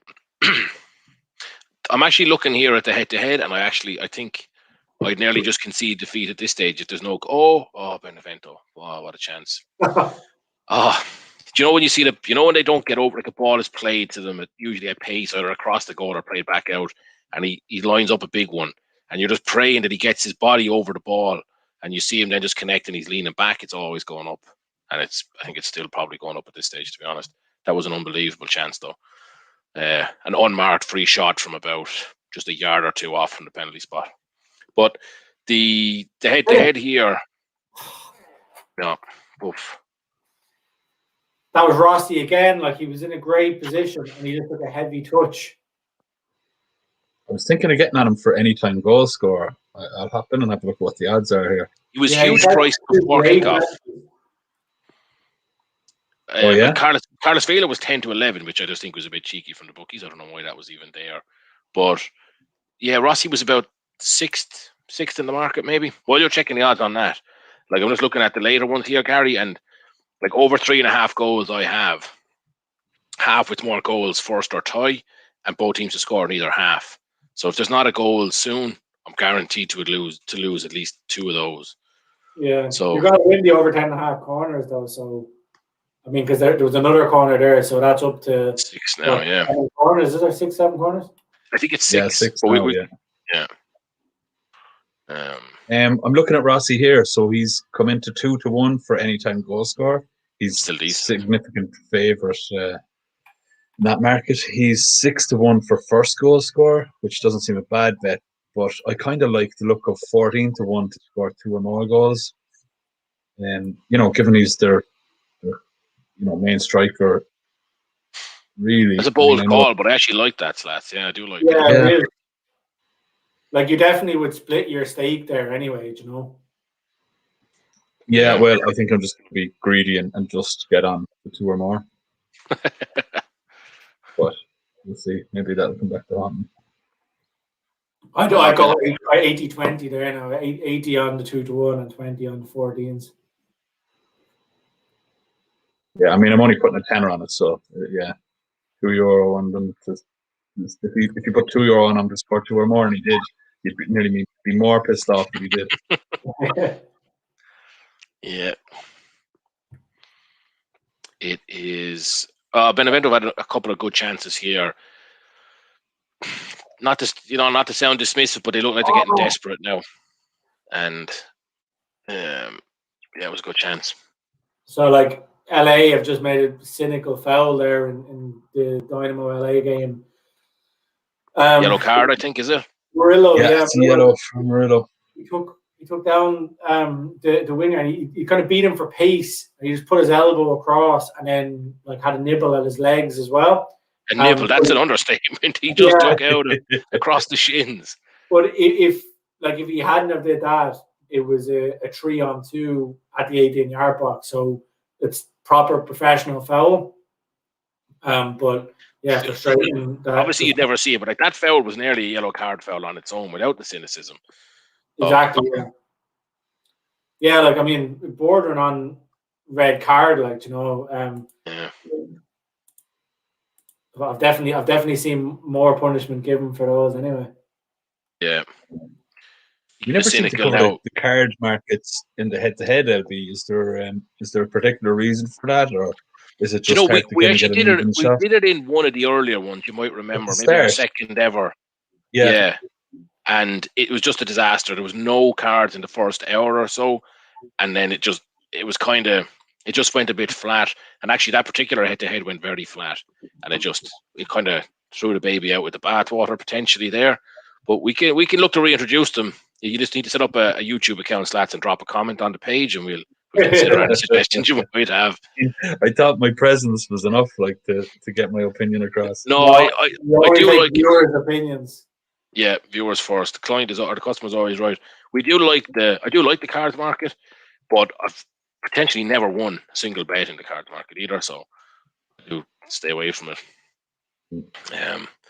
The lines always seem a little bit too high, like over 4 cards. Back the other side of them if they're too high. Yeah, but what kind of anti-crack person backs and under anything? I can't do it.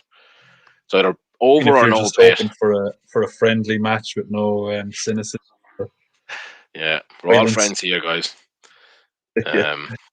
Benevento they've completely lost the head here. They're getting into reasonable positions and then just swinging the ball wildly into the box, straight out for goal kicks. I think they're done for.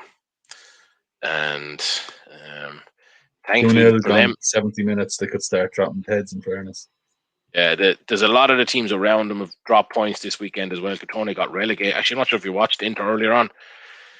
Tony were giving them a good run, and then Inter scored, and maybe late in the second half, I was actually going to back a goal in that, and then got just kind of lost my bottle a bit. Then Inter scored a second later on. So Crotone are relegated now. They're actually officially gone mathematically out. And Inter are very close to lifting their first title in a long time. But Benevento, yeah, the Cagliari and Torino both tied with them on points in the games in hand. Torino have 2 games in hand. Parma are as good as gone as well now. So, like Benevento, I thought I'd see a lot better performance from them here, to be honest. They really need to pick up maybe 2 wins from their last 4 games. And an out of sorts Milan was a good opportunity, but they're not taking it. Good LA attack here. Let me watch this. Their corner. Connor's rolling in. Yeah, they're threatening on the counter attack, but like Houston still looked the better team to me. But yeah, I'd agree. I think LA looked the most dangerous, if that makes any sense. Actually, it wasn't a corner; it was a throw. Looked like he sliced it out for a corner, but kicked it out for a throw. So.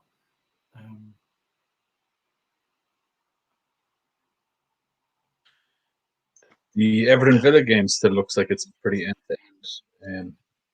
I know it was massive down. I've actually turned off that game at the moment now, but yeah, I mean, we were talking. I think it was 1-9 at halftime for another goal. That's now come into 1-2, and I mean, I know it's 15 minutes are gone, but it still looks very likely as far as I can see from the stats. Villa particularly seems to be really going for it, and. Yeah, I think I'd rather be on one more goal in that game than 1 goal in the first half in this Houston LA game. Getting a bit nervous now. There's a lot more time in that game too. We only have 10 or 12 minutes. Yeah, looking at here, 12 minutes to get a goal. So yeah, not a whole lot of injury time going to be added to that either. So no, fingers crossed. Yeah, I mean, it could still happen for sure, but. Yeah, I'm going to keep an eye on this Everton Villa game because it could, it's come up to 1-2 like it was for another goal. If that kind of pushes towards evens, it might be worth getting on. I'm going to see if they're still going at it. Maybe they'll start kind of sitting back, settling for a draw a bit. But, as you had the justification for your over 2.5 goals, you reckon Everton are going to need to kind of go all out for the win anyway, right? Yeah, I think so. A draw is really no good to them, and Aston Villa have nothing to play for, so you'd expect that they'll kind of sit back, maybe. But Everton have European football to play for because it's not just Champions League is still a possibility for them, but they could also miss out on Europe altogether. So it's just. To me, Everton seemed the good bet because they're. I know you're saying Villa have nothing to play for, but they definitely seem to be going for it too, which is a good sign for the bet. But I just think that they might kind of be a bit less concentrated towards the end and can see Everton and nick it. But I did write I do the rundown every week on SportsRunDown.com. So anybody who's watching this and is interested in the English Premier League, we do a weekly rundown where we give our opinions on every game in the Premiership, how we think it's going to pan out, best bets throughout whether we fancy anything throughout the weekend. And I wrote in that Everton are one of the most unpredictable teams. When you expect them to win, they lose. When you expect them to lose, they put in a great performance and win. When there's no pressure on them, they'll play brilliant. When there's pressure on them, they'll play terrible. So they're just one of those teams I find that, do you know a team, when you get a team that you can never get right, you're really confident in 1 week and then you end up with egg in your face because they lose 3-0 and you're like, how did that happen? I actually had that this week with Hellas, with Verona. I backed them. I think I backed them in their last 3 home games and they lost all 3. And then I backed Spezia this week and they beat Spezia. It's like, just give it up on it. It's just so annoying. Spezia scored in the last minute for a draw. But, yeah. I saw that. They actually had chances after that as well. Spezia. It was very frustrating. They had chances before it. I actually stand over that bet. Spezia played really well. Their shooting was just off. I think they outshot Verona by about 5 or 6, and even the way the game went with Verona scoring early in the second half, it kind of put them under pressure, and they still played very well. So it's actually quite a disappointing one, really. But yeah, just when you were saying you can't seem to get them right, it's just frustrating. Another one of those is the go ahead Eagles in the Dutch too that we often get bet on in daily bets.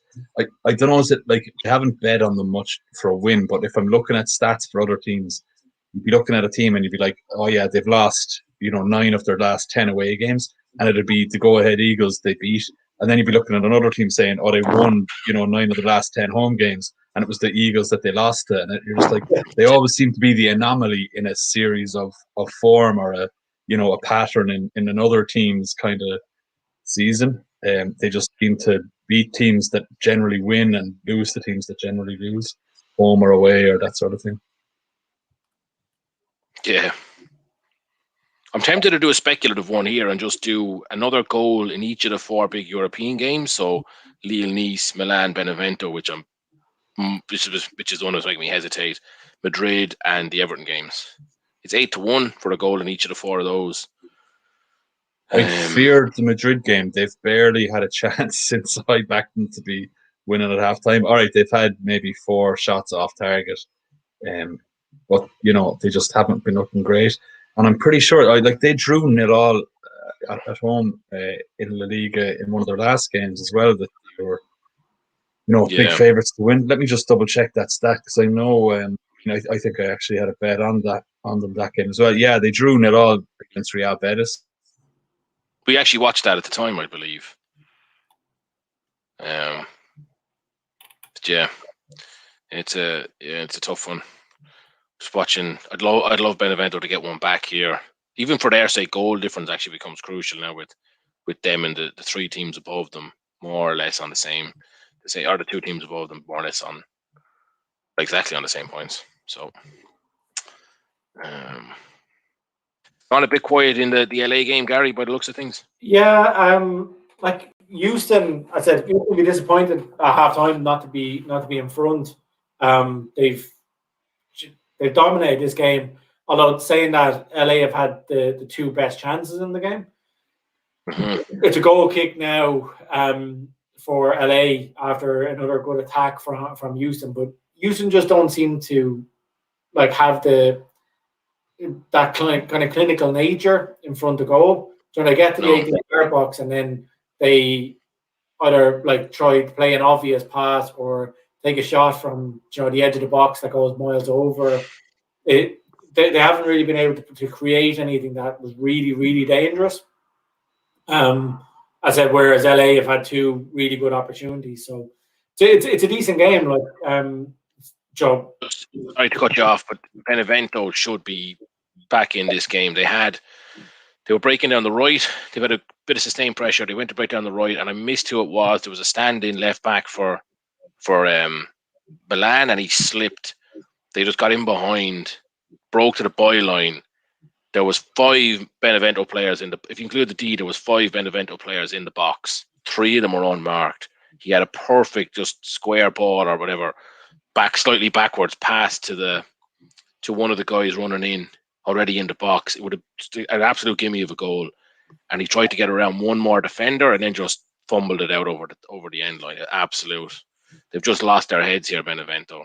It's actually sad to see because I quite like them, but that was a golden opportunity. It wouldn't even count as come up as a shot in your stats. It just, if you weren't watching, you wouldn't see it. But my God, it was a great opportunity for them. Anyway, sorry, I had to get that off my chest. It was a frustrating one to watch. No, it's all right. LA are on a good attack here. Ball on the left-hand side, bad touch. They still have 2 in the box. So this could be an opportunity for them. Still posing a threat. Rossi, the thing is, they keep going wide, and then when they look in the box, Rossi's so small, he's only about 5'6" or something, so they can swing the ball in, so they have to keep passing it back out. So every time they get into, I don't know why they're doing that at all, because even if Vela was, there was some chance. Yeah, even if Vela was playing, he's tiny as well. Yeah, it was. Yeah, I think it was because it was on his left foot.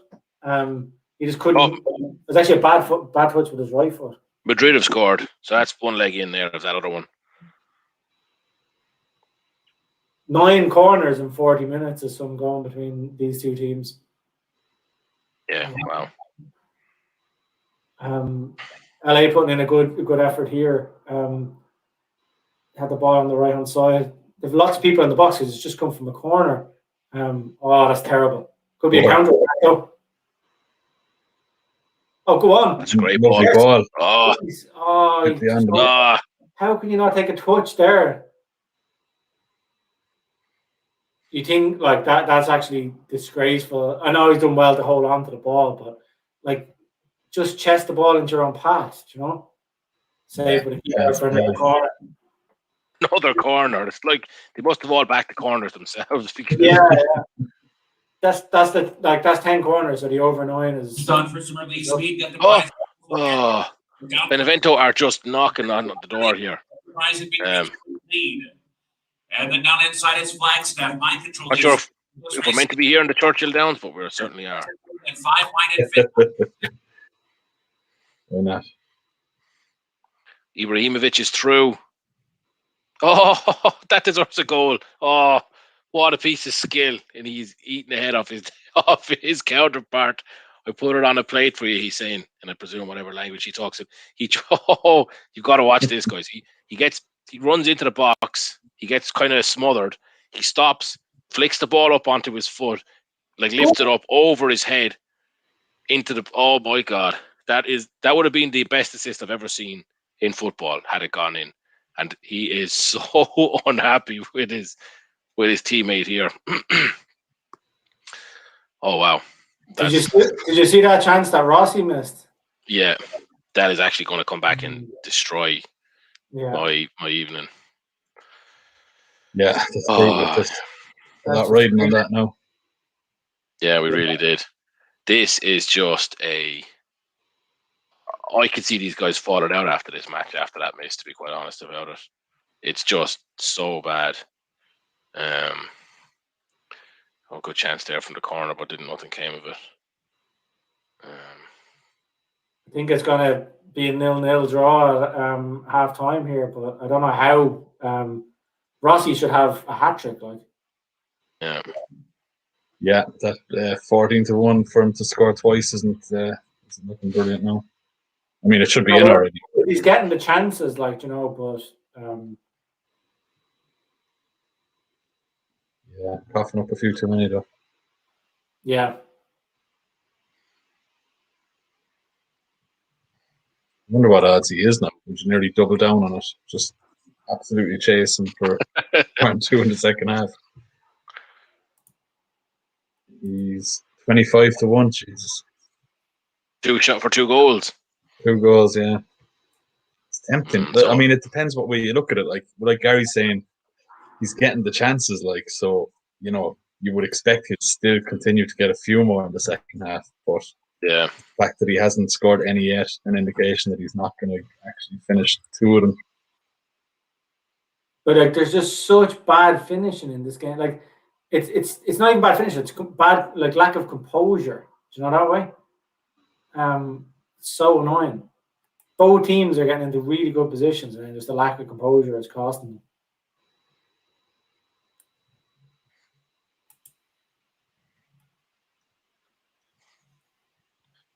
Oh man, There's a big injury here now, so I'm not too sure how much is going to be added on for it. But penalty. He's not giving it. Oh, there was looked like an absolute handball in the Milan box. Penalty not given. Milan are breaking here, 2-on-2. Oh, they just slowed up 2-on-4. Now it's 4-on-4. Ibrahimovic with the assist. Oh, he gets there. Oh, what a save! God, how was that not a goal at either end? If you had backed over 2.5 in this game, you would be absolutely. See this replay? That should be a handball to me. That really should be a handball. They're not checking it for some strange reason. But Ibrahimovic just caught the ball between his arms, kind of against his stomach, but he just basically caught it between his 2 arms and hit both of them. Great counter-attack then, but just well saved. A rocket to the near post, but running out of time there now, are we? It's What's left? 86, 50, 87 minutes gone. Good as. Samuel Castillejo, the kind of winger / fullback from Milan. He missed that chance that Ibrahimovic. You've got to look up that pass from Ibrahimovic. It's just it's spectacular. But I'm just raging that Benevento didn't get that penalty there. Halftime must be fast approaching here in LA, Gary, or in Houston. Yeah, like 2 Houston players went down injured. It's mad. Like there was just 2 tackles at halfway. Both of them looked like fouls to me.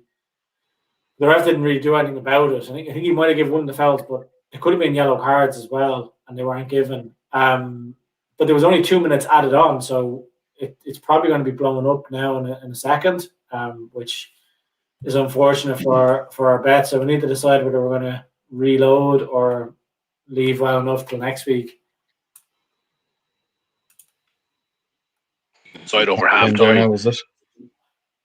Yeah, just halftime now. Yeah, that was disappointing, especially because, like, with the amount of chances that Houston had, or like the amount of attacking kind of play they had, they definitely should have made more chances and probably scored a goal. And then there's at least 3 for Rossi that he should have scored as well. So I think the call was right. It's just frustrating that it couldn't come off.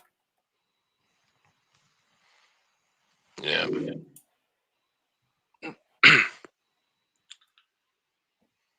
Just like that, we're going to the last 15 minutes here in the Everton game. So it's been a full 11 corners in that half. So that's actually the race to corners I've won. That's a crazy amount of corners. Definitely the first time we've seen that come in that early in the game. I can't remember the last time I saw double-digit corners in the first half. Benevento have a good break here. Is he gonna? Oh, what a crappy ball! 89 minutes gone in this game. I wish Benevento had played with this kind of urgency earlier, because they're playing for their future in reality, and they've just that came to nothing there. I think they're leaving themselves a lot to do in the last few games now with no points here.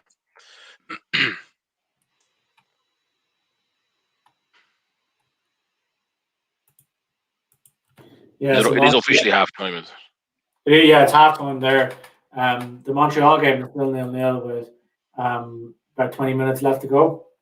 It still hasn't really livened up that much, although Montreal have the much better of the game overall, but it's still a fairly poor game. So I was going for I do Montreal to win now, but it's a bit dodgy with there's 18 minutes left on the clock. So Madrid have gone 2-0 up, by the way, so that's actually a huge, yeah.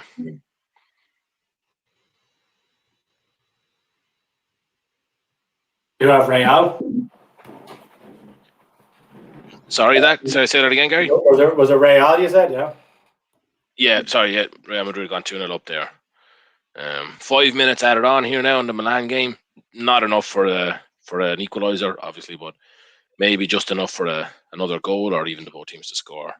Market to come good. Benevento they're really going for it. You say, Gary, you're watching the Everton Villa game now. It seems to have gone real quiet the past 10 or 15 minutes. Yeah, watching it here, kind of, again, they're getting to each other's 18-yard box and then being a bit kind of loose with the ball. But yeah, like there's 12 minutes left now. I think there will be a goal to win it, but just you can't really call who that goal will be for, if you know what I mean. I say Calvert-Lewin's on a good attack here. Probably should have passed it into Richarlison. He went on his own. But yeah, it looks like a good game. Like,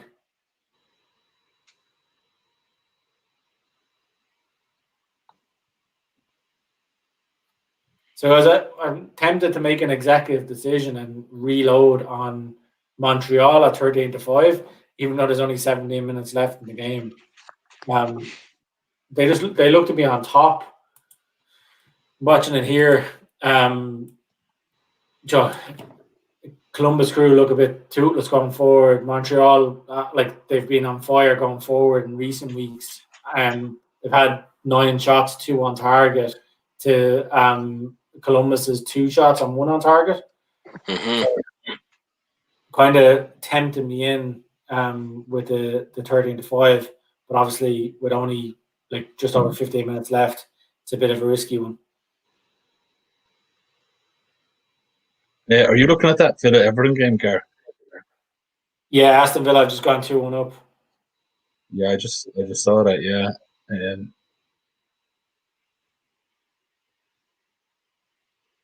I actually missed the goal because I was focusing on the Montreal game. Milan just had such a chance to go 3-0 up. They had 2.5 sort of sitters in the box and managed to mess up both of them.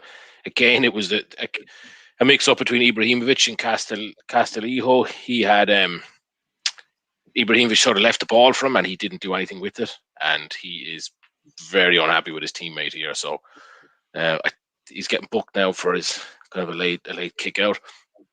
94 minutes gone. I don't see this match having a third goal. But Milan Milan are very impressive up front again. They're sort of firing on all cylinders. I didn't expect that to be the case here today. It's the first time in quite a few weeks that they've looked like that. But Castillejo or Iho, he's having a bad day at the office now, I must say, since he came on the middle of the second half. Looks like it's going to finish 2-0 there, so does it? Yeah, well, it's 94.5 at the 95 minutes. Milan are just toying with them now. Don't see there being another goal. Disappointing. A lot of chances in that game for both teams. That little last minute speculative bet I put on. We've had the goal in Madrid. We've had the goal in Everton. Obviously, loads of time left in the Montreal game, and still a good bit of time left in France as well. So this is the real kick in the teeth for my. Oh, it's only £3 Aka that paid 50, but still disappointing. Plenty of chances there, and for the both teams to score, I can stand over it. But shame it never came. I'm disappointed for Benevento. It's the real chance for them to pick up points before their last couple of games of the season. Oh my God, Milan! The chances are just ridiculous. They could have been over 4.5 goals in this game, but it's over now, so full time.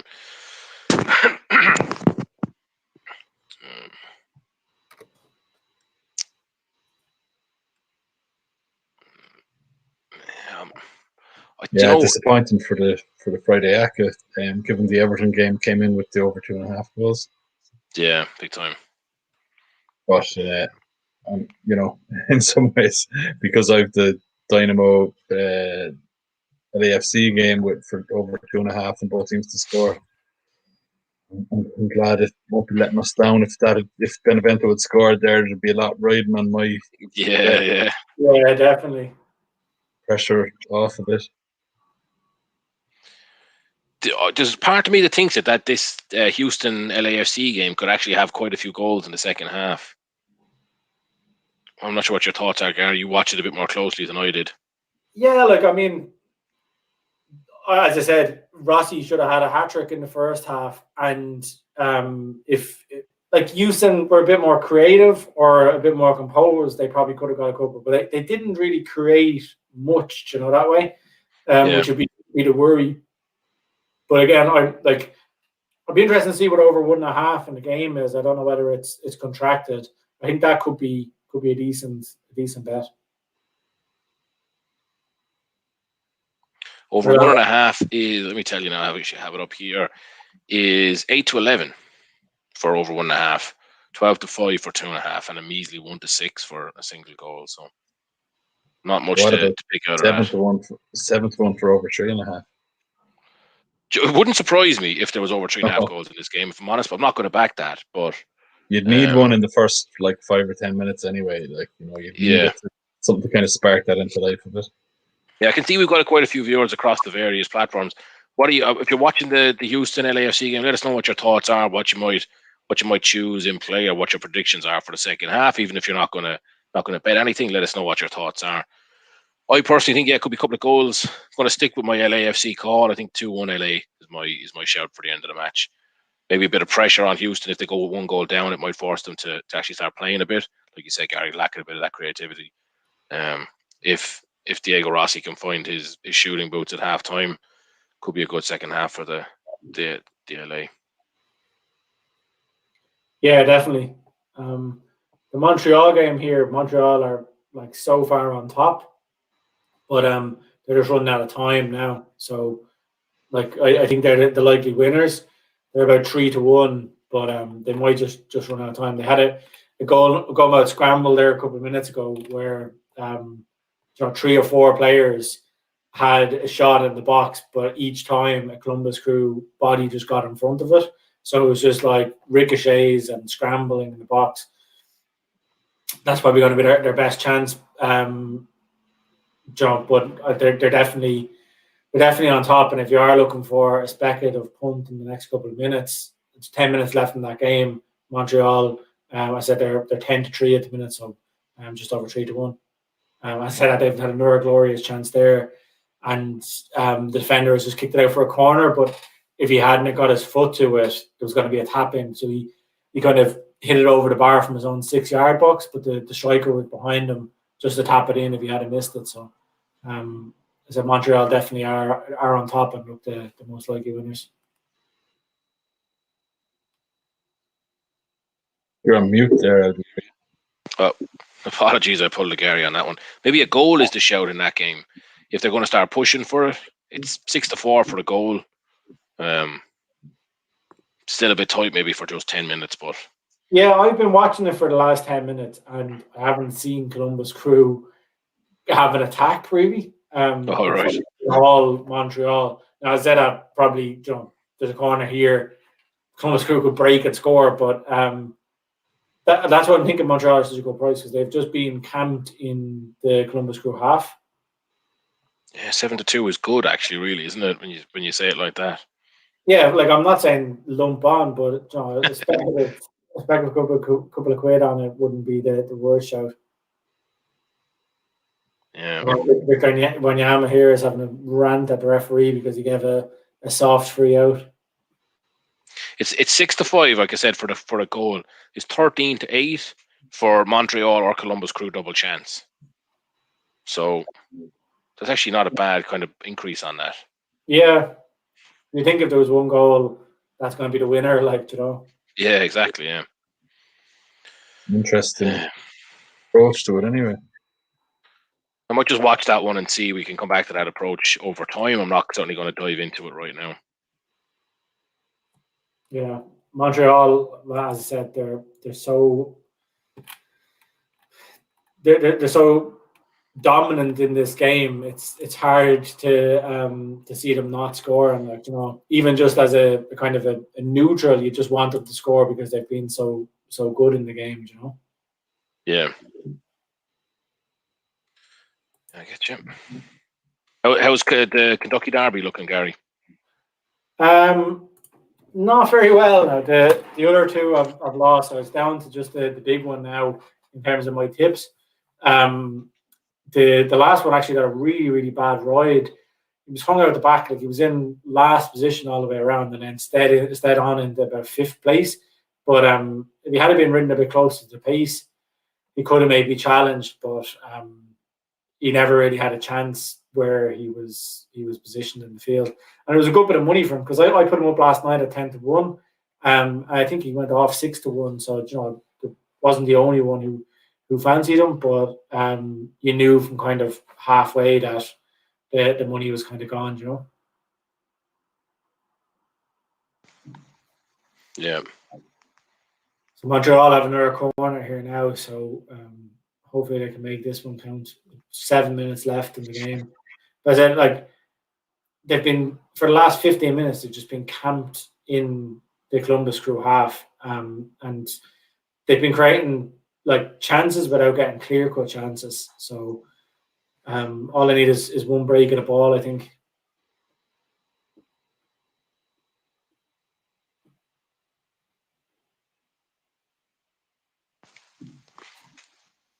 I don't like the Columbus Crew jersey now. It's a bit. It's kind of. It looks like they put a white kit in with coloured wash. It's a weirdo colour. Such a way to describe a jersey. Oh yeah. It's But not exactly. It's not a rich colour by any means. No.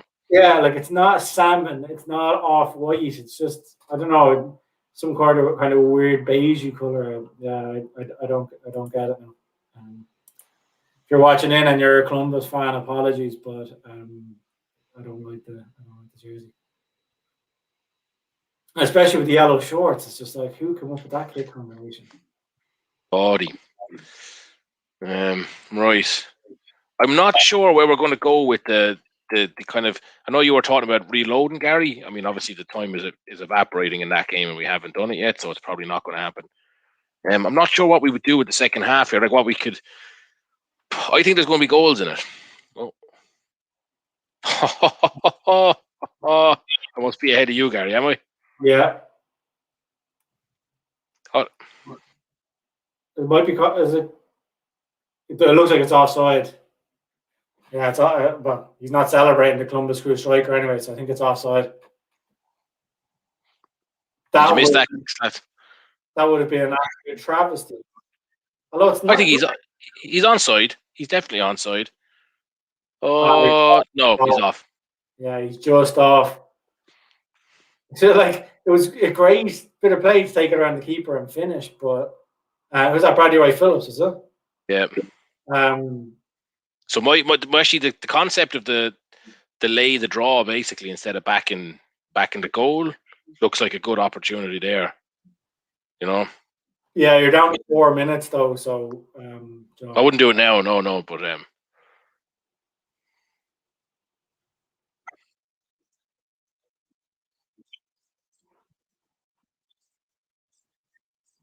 yeah.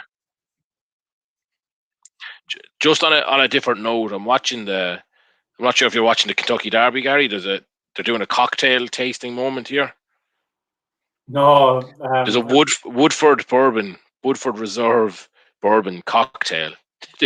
For one glass of this cocktail is $2,500. So yeah, they must be aiming at a certain particular class of punter at the Kentucky Derby because that'll be us next year. Yeah. It's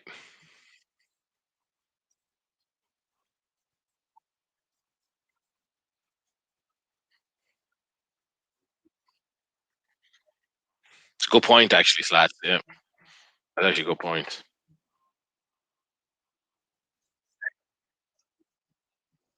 Yeah. I think so. The more you put in, the more you can charge, like, you know.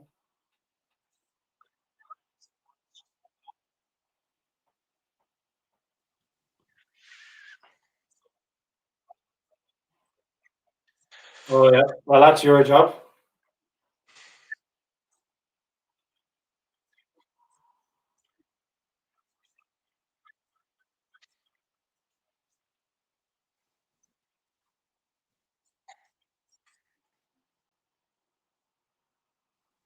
Yeah, I'm just watching the end of the Montreal game here now, just to see if there's.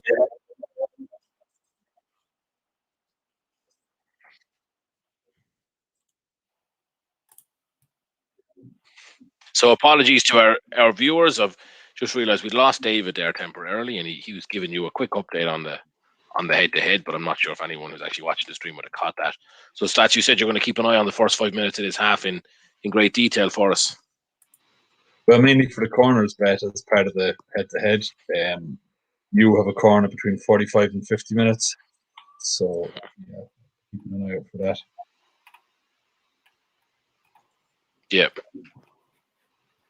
I just wish I had have listened to myself with the whole Everton or Bottlers. Yeah, you said it. It was like myself and Slat had a text exchange earlier, and Slat made some reference to basically called it right, but my betting account is still down. But a more poetic version of that, and that applies to what you just said there, Gary. You pretty much nailed it. Although your call of over 2.5 was actually fairly very good as well. So that came in. That was your tip in the article, wasn't it? Yeah. Yeah, it was. Yeah. So happy with that, but not good. Like, I mean, the frustrating thing is we haven't been that far away with our Betalong treble. You know, like Chicago Fire goal would have got us.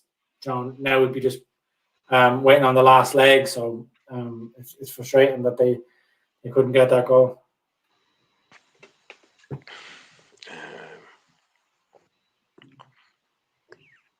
feel like my time for this this corner is starting to run away. I mean, there's been nothing even close to generating a corner. And you've 2 minutes left. I feel you need to do a little bit of build up before you get that. You know, it's not just so maybe like a hoof down the pitch might do it, but yeah, feels unlikely now. There's just a couple of offsides, and like an offside means the attack hasn't resulted in the corner. So just kind of runs the clock down a bit for the keeper or whoever to kind of take that free kick. There's been 7 minutes added on in the Montreal game, so still plenty of time for someone to get a winner. And there's actually a player down injured now as well. So.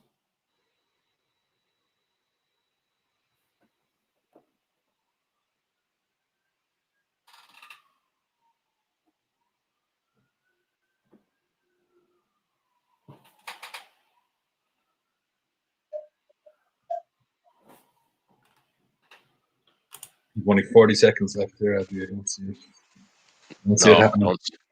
Don't see it at all. Back here now. I think I was talking away to myself there for a moment, but I was going to say, Gary, if you had any thoughts on the upcoming race in the Kentucky Derby, anything jumping out to you in this one? Well, I mean, the way the picket has gone tonight in the Kentucky Derby, would you want the? No, I'm just looking for something delayed, to be honest, Gary. So. Something delayed, yeah. No. There's still 28 minutes to the off. I suppose for your name, you'd have to be back in Colonel Liam anyway. But there's the money horse looks to be count again, so it's gone from 20 to 1 and 12s. Yeah, so that looks like it could be a good bet. But the Chad Brown stable are in good form, and he has 2 in it. They're actually the same ownership, domestic spending and digital age. I'd probably go for the domestic spending there if I was having a bet on that race. Yeah, interesting. Just to confirm, that market has gone Gary's way, so I think that it doesn't square things up, does it? But it's 4-3. Is it 4-4 now? Actually, yeah. No, it's 4-3. Oh, 4-3. Sorry. Yeah. But now I need a shot in the next 5 minutes to not happen. I feel like with no corner in the last 5 minutes, the shot in the next 5 minutes is almost guaranteed. It feels that way. Yeah. And there's a free kick here to Dynamo. Now it's close enough to halfway. It could go in. Defender get there, the keeper grab it, but it's definitely going to be belted into the box. Yeah.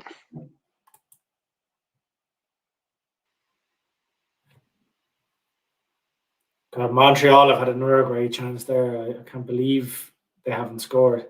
Still 4 minutes left. Shot off target for Dynamo. It was just like it was so inevitable. Like if I could have backed that myself, I would have jumped in and backed it. With nothing happening in the 5 minutes, it just felt that it was absolutely going to happen in the next 5. Just had to, didn't it? Yeah. And that has put it back level now. Yeah. And 4-4. The remaining markets, I think you badly need goals. In fact, one of them you need. The only way I can win is if both teams to score and it goes over 3.5. Otherwise, I can't win. That is a big ask. So I need 3-1. You can take some solace in the fact that if it's over 3.5, probably both teams will score. That is certainly a positive spin on the situation that I'm in. Well, let's look at it that you just made over 3.5 goals, and then if it goes 4-0, you can count yourself pretty unlucky. Yeah. I'm not. But yeah, that unfortunately is looking like it's heading for another win Another for Gary Gary's win. flawless career. Yeah. I mean, I don't know why you doubt me at this stage, lads, but you keep doubting me, I'll keep taking your money. It's fine. I'm just looking forward to next week when I'm not involved in this now, to be honest, the way this one has gone. I knew that those two post halftime ones were just were crucial for me, to be honest. And they both just went against me the way it did. There was no coming back from that. Yeah, they seem to have kind of been deciding factors in a lot of the head-to-heads, and Gary seems to get both of them an awful lot of the time as well. So, Well, that's the strategic picking, like you have to be doing your research into this kind of stuff. I'm going to just start looking back at previous streams and previous head-to-heads and seeing exactly what you went for and how it won it for you. Yeah, no, it is a pretty good record. Actually, I've been embarrassed about it at this stage. You can't even give me a challenge. Next week, Gar, we'll bring it. Definitely. I look forward to it. I look forward to another 50 quid in my bank account.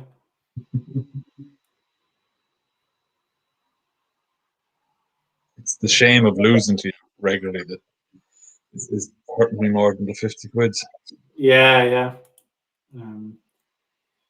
Time's nearly up here now in Montreal. There's 90 seconds left. So it looks like it's going to end 0-0, but Montreal will be kicking themselves because they should have won this game 3 or 4-0 from what I've seen. Like.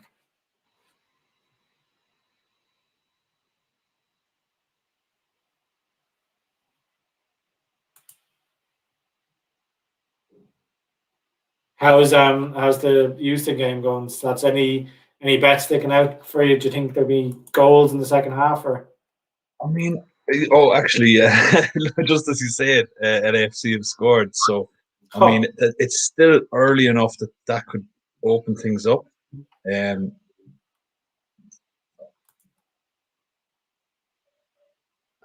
it's actually just not. The stream has dropped for me to see exactly what's going on. But yeah, LAFC have just gone up 1-0, and that's around 55 minutes. So plenty of time left for a few more goals. And Dynamo were kind of on top there for the last while. So I could have been celebrating too early. Took it back. Yeah, definitely the both teams to score seems very likely now. 3.5 is still a bit of a stretch, but sure. Who knows? Like, if that goal opens things up, sparks a bit of life into it, and Dynamo really push for it. Who knows? It's still suspended for that now. Must be VAR. Hopefully it's not a video review. Hopefully not. A substitution has been made, so I feel like the game is back going again.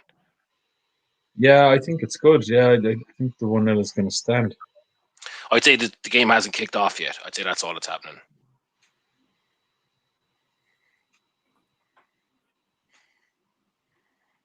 Horses are going in behind here at Churchill.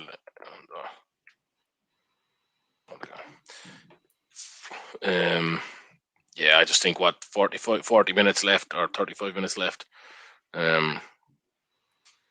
I think I'll get one of the markets up. I'll get the both teams to score, but not the 3.5, and then. Yeah, I think so too. Yeah, because that actually is another market for Gary now, isn't it? That the second half has more goals than the first. Yeah, that's actually true. That is official now. With plenty of time remaining in the half. Jesus, I mean, you could be good here. Houston have just scored. That's gone 1-1 now. Oh, no way. Yeah. I just saw it. God. That's class. This is back on. You would say, it's probably a coin toss now for another 2 goals. This would be sweet. I just want to go goals in the first half, like. This goes back. If I do get this, I can't wait to go back and if you look at it all, Gary's, you should do your research. You'd see what targets to pick.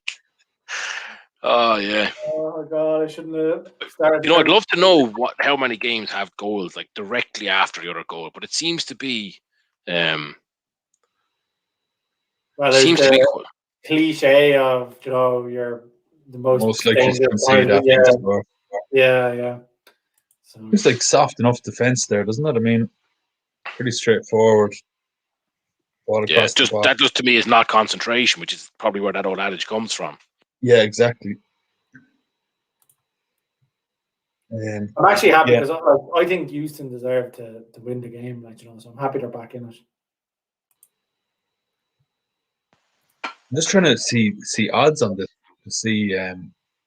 It's still all suspended. Everything I'm seeing has the market suspended. I'd say the bookies don't know what to do. Like, it's just, you know what I mean? It's going too fast for them. Yeah, that's it. Yeah, they're trying to recalibrate because everything is kind of cancelled out now. It's 6-4 for 2 more goals. Yeah, that definitely puts you back. Well, I mean, it must have been about 15-1, 20-1 before the first. Well, it's for 4 goals now is 5 and it's 15-1.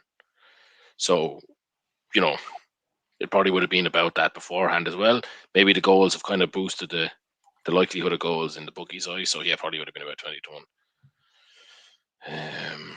Let's see all the markets here. Dynamo are 2-1 here. Actually, their favourites, LA, are 9-4. So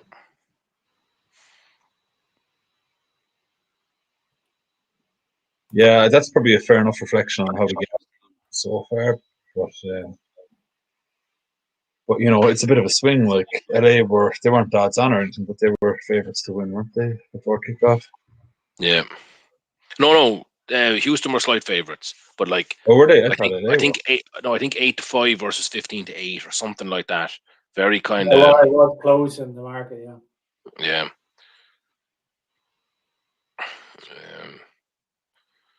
Have you gone for anybody in the next race at Churchill Downs? I know it's still a few minutes away, Liam, but no, I haven't decided yet. I'm looking at actually that's what I'm looking at right this moment. I'm definitely going to get on something. No, I can't decide. I'm definitely getting on something for that. I haven't had a bet in a while. What direct me to where I'm looking for? I've gone with so go into the domestic spending anyway. So can I get this on Betfair? Can I? Yeah. US can, racing. So Churchill Downs is what you're looking for. What time is it on? It's on in 20 minutes time. So it'll probably just come up as race 11.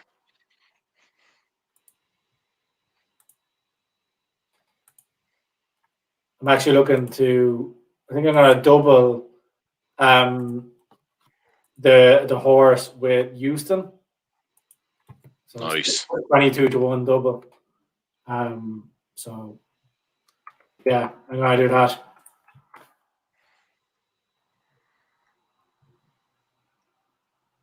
I'm going to go off on a feeling here, and I might actually take might take a long odds each way here, Gary. I'm between Cross Border and Master of Foxhounds. I'm going to give it. I don't want the prices to, if there's any money for either of them, I don't want to lose my price, even if it's only marginal. I'll give it 5 minutes and then I'm going to see if there's any money come for either of them. Master of Foxhounds looks to be on the drift. So I'm probably going to go Cross Border, but I'm going to give myself a couple of minutes to decide. But it's looking like I'm between the two of those. You're going to kick yourself now when Colonel Liam wins. Yeah, but is he favoured? He still looks to be favoured. Yeah, or he was earlier anyway. Yeah. Losing money. Yeah, well. I am struggling to find these. It's a nightmare. It's like it's like I said. It's not even. It's below virtuals. It's below international racing, which seems to include freaking Australia and New Zealand. So I don't know why it's so far down the list. But do you ever look at the bookie site? Oh, go on, Slats. If I go to today and then USA, is it no? That should do it. Yeah. So there's Gulfstream, Tampa Bay Downs, Santa Anita, Lone Star Park, Golden Gate Fields, Belmont Park, Downs, and Evangeline Downs, and that's it. There's nothing else. No, you have to be looking in the wrong part. Let me check on Betfair here because it has to be there.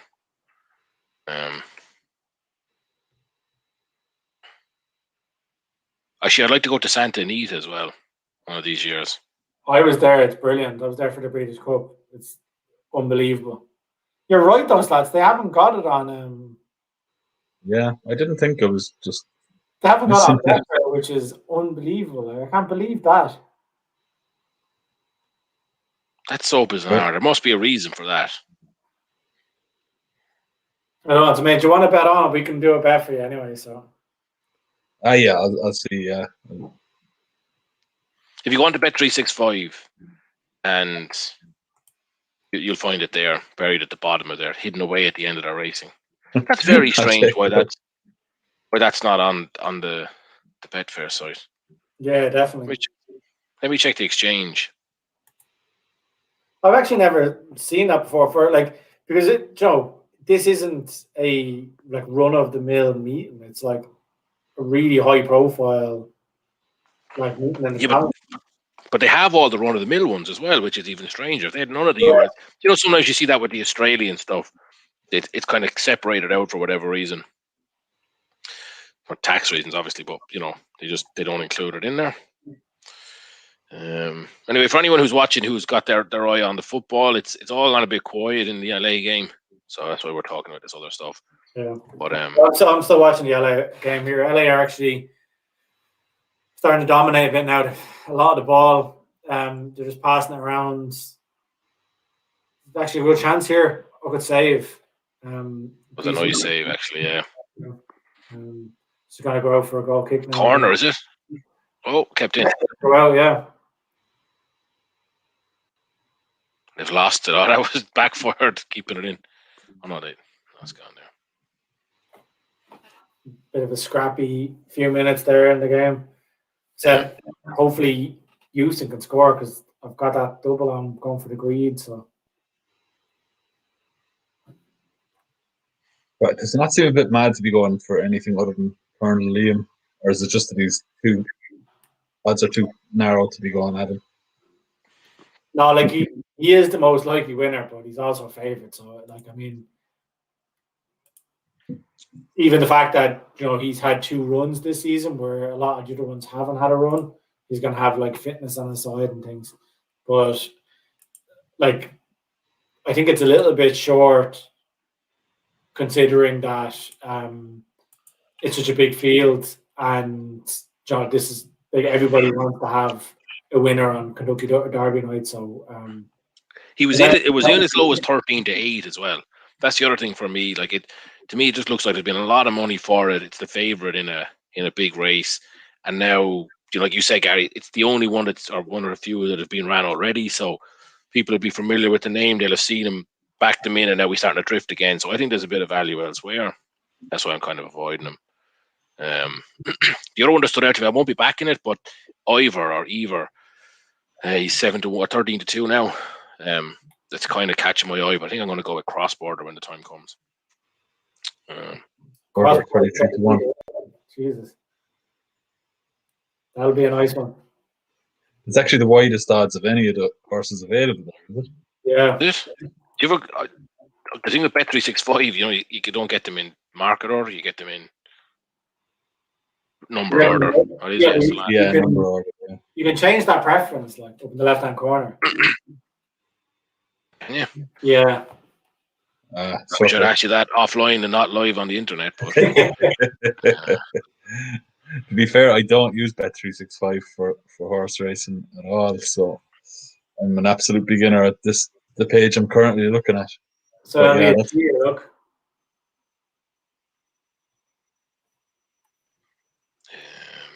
See that?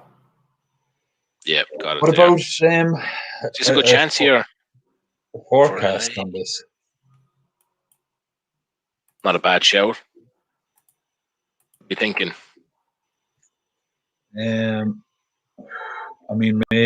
Maybe Colonel Liam first with Ivor behind him, or maybe Digital Age. Go on, we'll all do a TriCast. Do a TriCast there, and we can see it. A TriCast. Yeah. I'm gonna do. It's such a jump. It's such a jump from a forecast to a TriCast.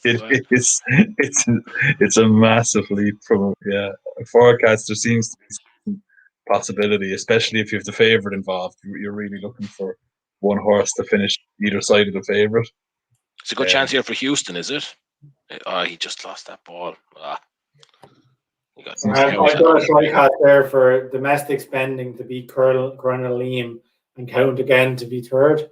So it's a 130 to 1 to be celebrated. Is that a new thing? The fixed odds try casts, or have I only ever done them with the toes and not realised? Yeah, No, I'm only familiar with the toes as well. Bet365 seem to be the only ones who do offer their odds, or that I'm familiar with. A lot of the other ones will do toes return. Yeah. But yeah, Bet365 offer you the other return as well. So. All right, will you throw one on for me? So, Gar, Colonel Liam first, Digital Age second, and Ivor third. Oh, I need to call that out in a second. I went out of the race. So, you're looking for a TriCaster. Who do you want first? Colonel Liam. Colonel Liam, fave backer. All right. Who's second? Digital Age. Second fave backer. And third? Ivor. Right. And so it's 66 to 1. What you want, Donna? €2. Okay. £2. Yeah, there you go. 133.90 if it comes in. That would be pretty nice now. Yeah. So on the game, people are probably watching and like, why are these lads talking about horse racing? The game has gone pretty scrappy. So it really has. Like there hasn't really been much happening. Every time the team goes in the attack, there ends up being a free kick or someone loses possession badly. So we'll keep you updated if there's anything exciting happening. But looked like it was gonna, completely open up there when it went 1-0 and 1-1 almost straight after. But yeah, it's been very little since that. A lot of frees and fouls. Yeah, I'm going to go for the TriCast here. I'm going to go Ivor first, Colonel Liam second, and Cross Border third, which is 420 to 1. Nice. So if you see me doing my airplane noises around the room here, if that comes good.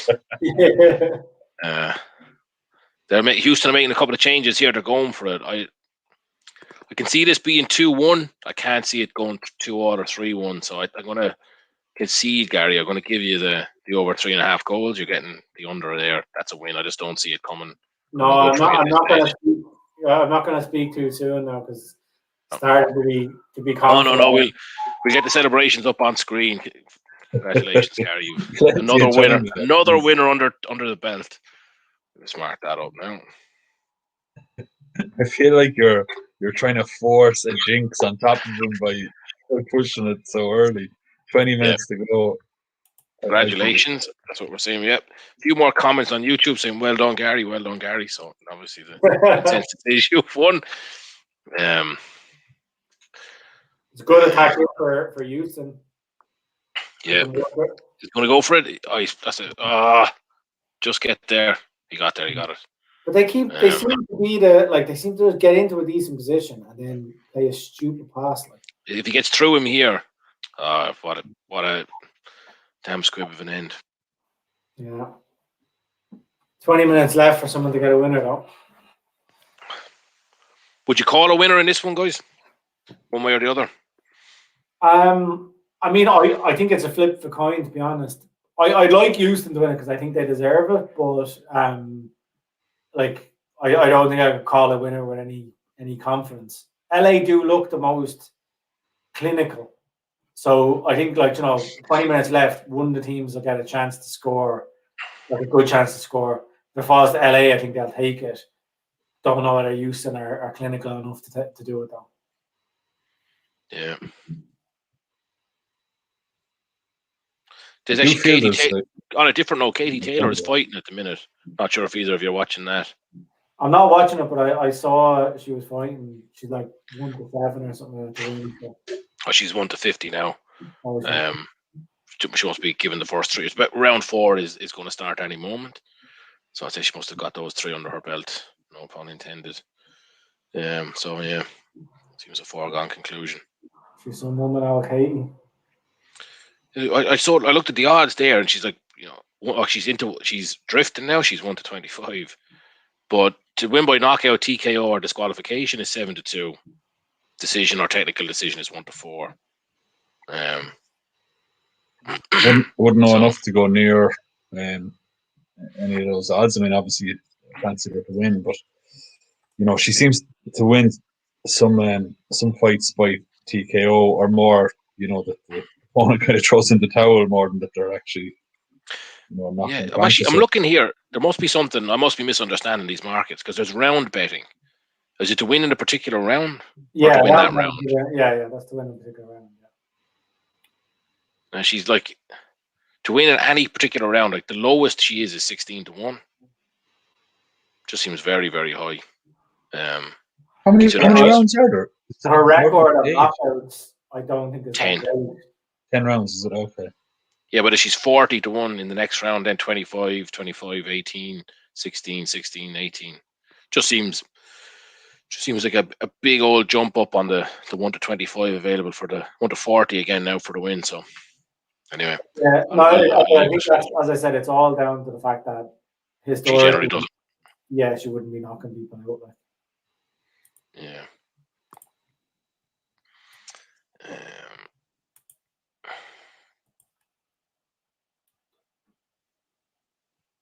I don't know if you were keeping an eye on the snooker world championships at all. Not really. Not enough to talk about it. No.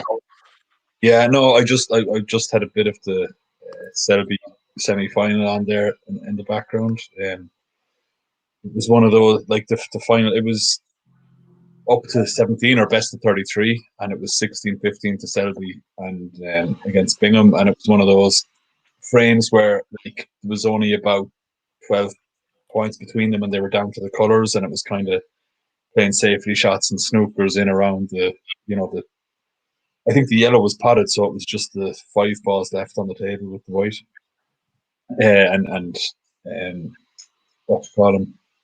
Selby came out on top of that, so he's playing Sean Murphy now in the final. I like both of those players. That could be a good final. It could be worth watching, I'd say. When's that on, lads? I guess they'll have a break. I mean, it'll have to. Yeah, I'd say it'll probably start tomorrow. I don't know, to be honest. Let me see. It'll. I'd expect it to start tomorrow.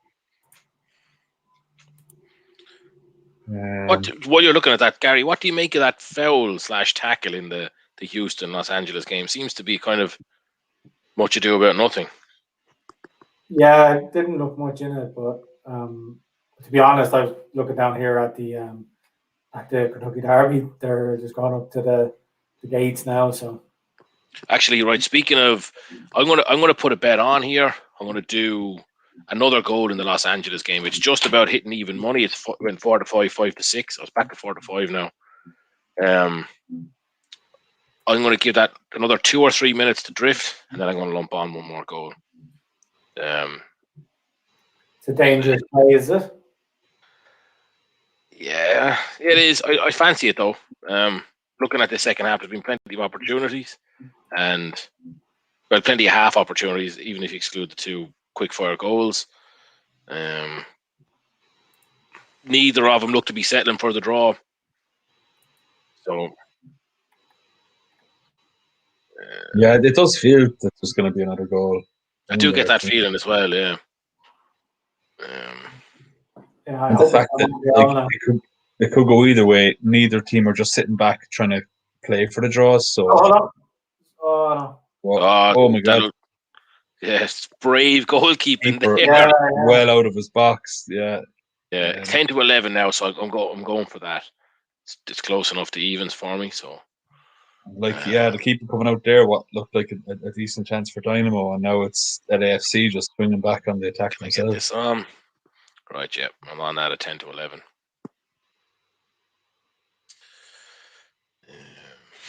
Right. That was such an awful cross into the box. As soon as I get the bet on, oh God Almighty! Like, if the goal had been freaking 10 yards further back, that still would have gone out for the goal kick. That's the way both teams have been. They're being fairly wasteful, like, you know. Yeah, that's frustrating, but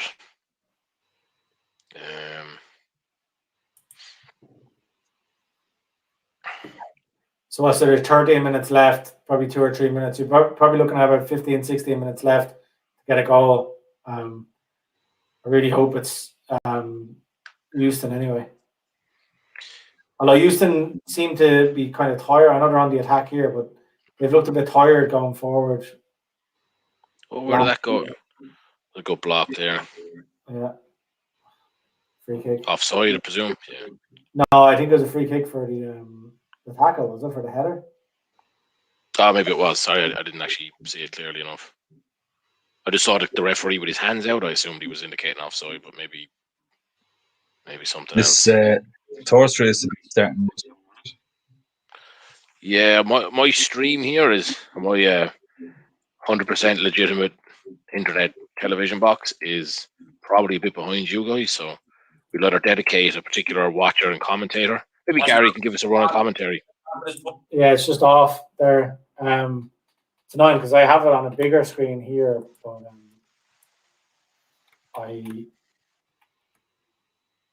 Racing up to be second. Colonel Liam Trithigan. We'll just give us the audio. We'll give the audio feed if you want. Put you yourself want at ease. Do you want I don't the mind audio? it. It's your call. It's your call. Go on, sure. Might as well. If I can get it. I had to cheer on a TriCast because you're kind of cheering on the winner, but you also need to know exactly where your second and third horse are. There's no good just the winner. And 2/5 seconds. Backstretch run now. Leads by a precise Okay. length to cross So border we're in the second. backstretch. Colonel Liam is covered up inside while third. Rida Comic continues on in the clear fourth. Digital Age and Master of Foxhounds, they're together, racing fifth and sixth, followed by Count Again. Domestic Spending is in the clear for the run to the far turn. Ivar is last of them all. Smooth, straight, rolling along up top, heading for the far turn run, holding on to that lead, precise length. Cross border still right there running along in second. Colonel Liam is given more rein toward the inside and is sneaking Colonel up. Liam's going Into well. second goes Colonel Liam now. Rida Comet is back. Here's racing Domestic fourth. Spending. They come for the top of the stretch. Smooth like straight. Turning for home in front with a 2-length lead. Colonel Liam to the attack. Digital Age is in behind. Cross borders there. Ivar is coming down the center of the track. There's one furlong left. Colonel Liam strikes the front right at the 8th pole. Smooth like straight battles on. Domestic Spending slicing through the Go on, pack. Domestic. And Digital Age dives down toward the inside. The finish line looms. Go on. Domestic Spending flag finish. Oh, Right, it's either one. I- Colonel Liam or Domestic I Spending. think I've missed out by about this Smooth like much. straight was On the third. on the TriCast. No, on domestic spending. Well, it could be the TriCast. I don't know who finished third because I was focusing so much on the one. I think I have the 1-2 anyway, but I'm probably in the wrong order. Hold on, I'm watching it again here. For a split second, I actually thought that my outsider was going to come good there, but Yeah, he was been mentioned a few times as being in the mix there. yeah. I think I might have got up. Oh, I think I could have got up. Could even be a dead heat. Let me see it here on the big screen. Yeah, I'm watching it on the big screen here as well. It could even be a dead heat. Some end to this race, in fairness.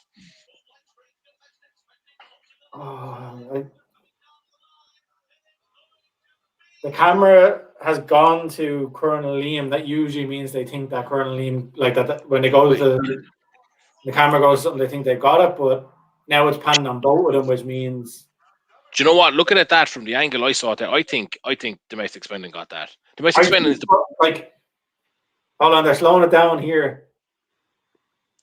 He's in the brown on the outside, right? The brown for coat. The red, red and white is Domestic Spending. Yeah, no, he's got it. He surely has got it. It's on the nod though, like. Let's see it here. Oh, I think it's a dead heat. No, he's ahead. Yeah, I think he got it. Oh, I hope so, but I think it could be a dead one. Like, I presume the finish line is that little gap in the hedge. Yeah. Oh, that's a dead heat, I'd say.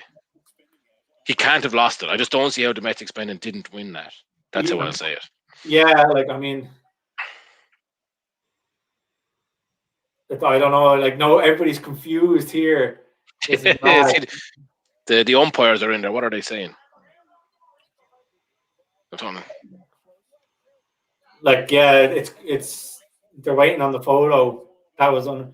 Oh, sorry, I'm thinking he scored there as well. Dynamo just to the shot there. Yeah. I know, yeah, we got so absorbed by the horse racing that we forgot that there was a football match on. So good switch of play, and then a shot from the edge of the box. The keeper made a decent save. This is very, very, very close. I don't see how domestic spending lost. Let me say it like that. I was wondering.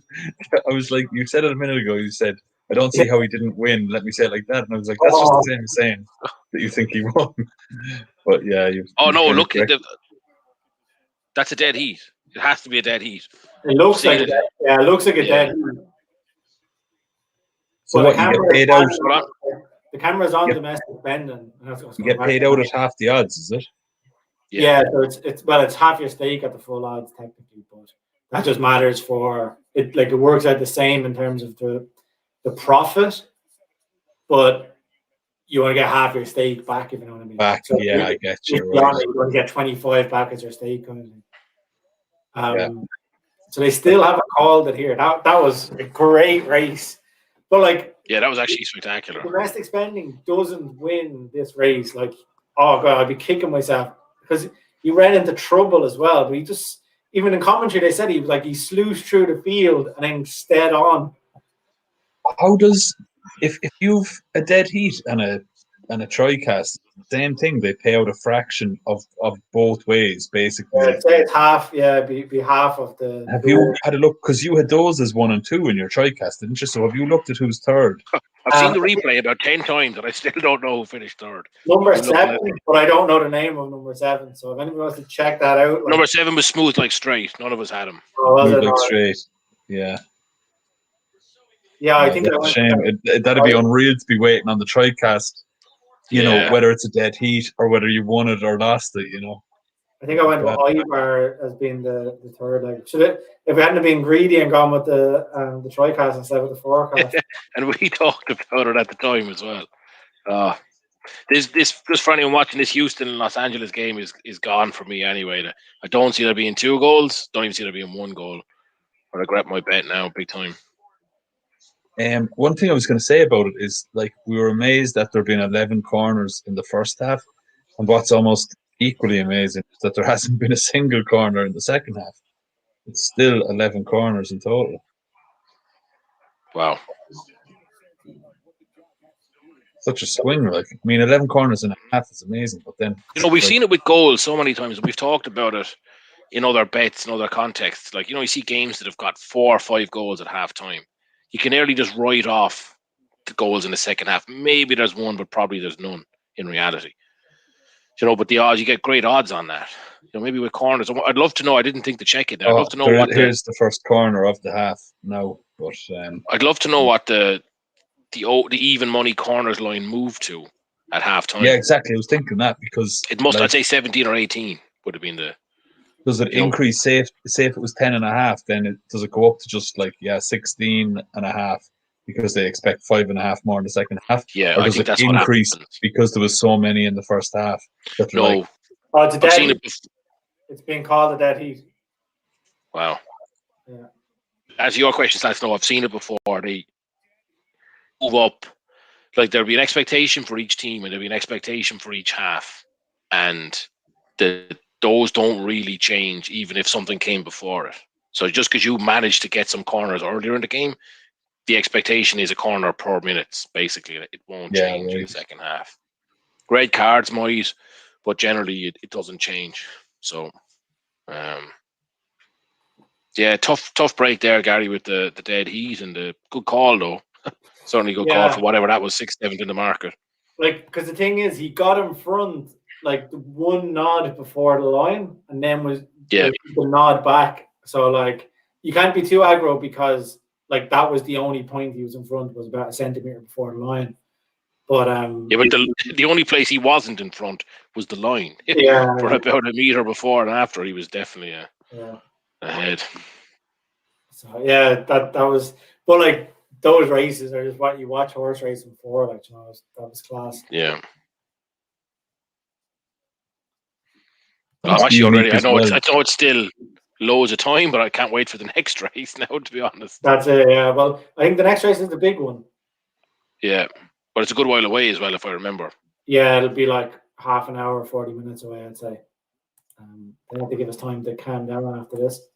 I have a feeling. I thought I looked earlier. 1-5 now. It's in round 9. She must have got a few. She must have lost a couple of rounds. Yeah.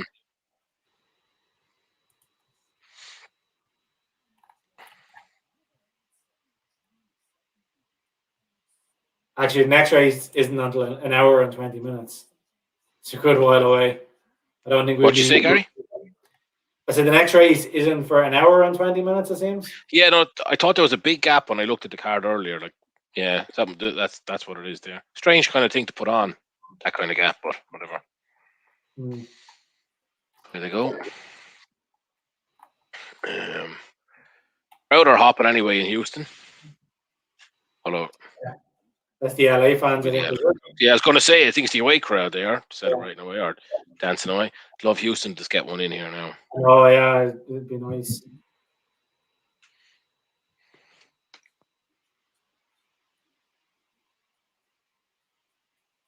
Oh.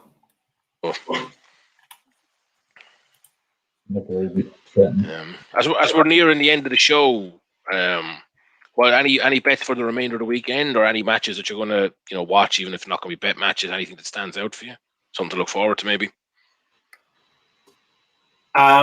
So I don't really have any football bets, if I'm being totally honest, because I've just been too focused on horse racing for this weekend.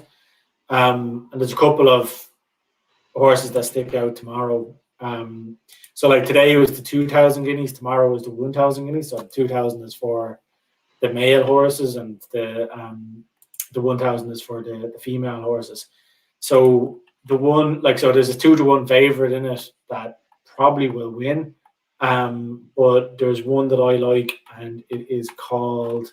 Sorry, I need to get it up here. Vadream, Vadream. So VAD or EAM. So she's 16-1. I think she's a decent each way bet. There'll be bookies paying 4 places. So if you find a bookie playing 4 places and back her, I think she'll go well. And then there's another one that stuck out to me. So the Beal champion in the second race at Newmarket. He's 9-4. I think he'll win as well. So they're the 2 for tomorrow for me.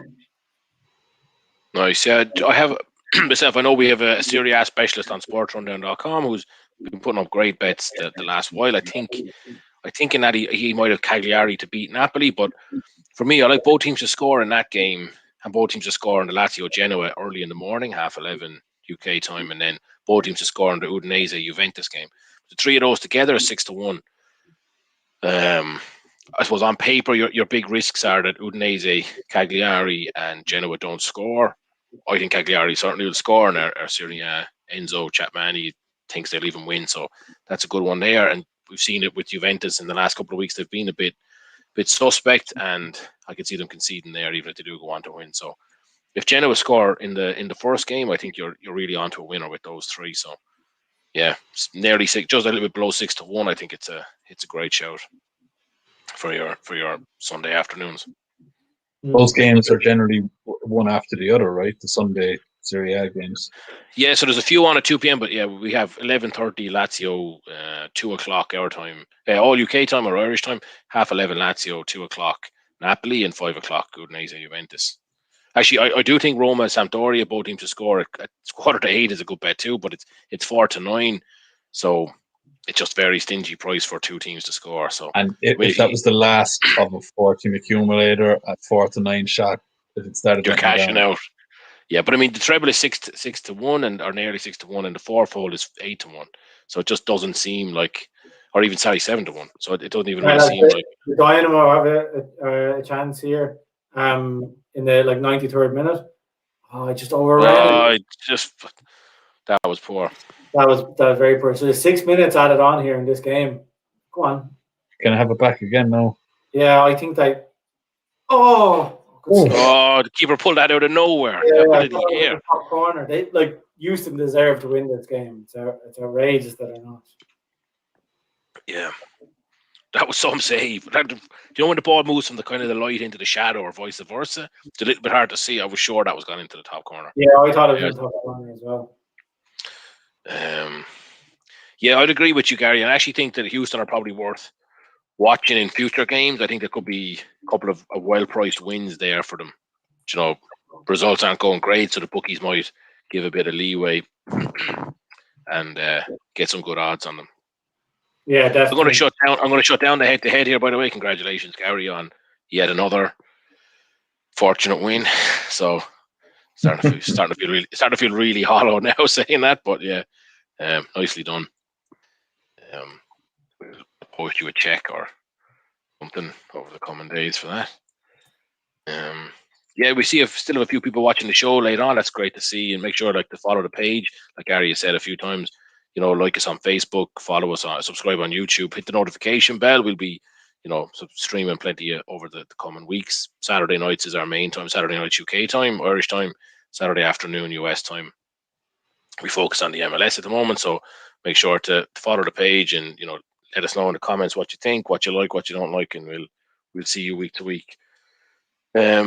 Slats, Giovanni, you gave us we kind of got interrupted earlier. You said you thought maybe Leinster were a bit overrated at -6.5, but would you be backing against them, or is that they're kind of hard to back against really at this stage? Yeah, it's certainly hard to back against them. Yeah, I just what I kind of said with that game is that if I was going to back either team, I'd be backing the underdogs. I kind of thought it might be at scratch, and close to it anyway. And the fact that Leinster, they're significant favourites for it. I would think the value is with La Rochelle, but yeah, just with their history in the competition, Leinster, I guess there's a bit of reason that they're favourites there for the right. Should be a good game though, pretty open game. Looking forward to watching. Yeah. Gambling aside. Yeah, actually, I'm looking forward to it too. Yeah, big time. I think the home, like you said, Leinster play plenty without Sexton and the big names, and they do they do very well without them. I just think away in France in a semi-final, it's a tough game. You need the cool heads. You saw them against. Oh, excuse me, I forget the English team they beat in the last round. Exeter, I believe. Exeter, yeah. Exeter, yeah. They were two converted tries down within 10 minutes, and utterly outplayed. But then they just cool heads. They just kept grinding away, did what they had to do. So that's where you need Sexton. So it could be a tough match. I think 6.5 is a bit generous, but yeah, looking forward to watching it one way or the other. Yeah, no, looking forward to it for sure. And yeah, the snooker it's on tomorrow from 1:00. Selby v Murphy. I think they've both won it in recent years, but they're definitely both world champions at some stage. So it's and I don't know that much about snooker. I would guess they were, two of the top 3 or 4 seeds at the start of the competition. Like they were, they're surprised to see them. Yeah, and I'd say it should be a good game. Selby's 1-2 favourite to win the final, but it should be pretty close.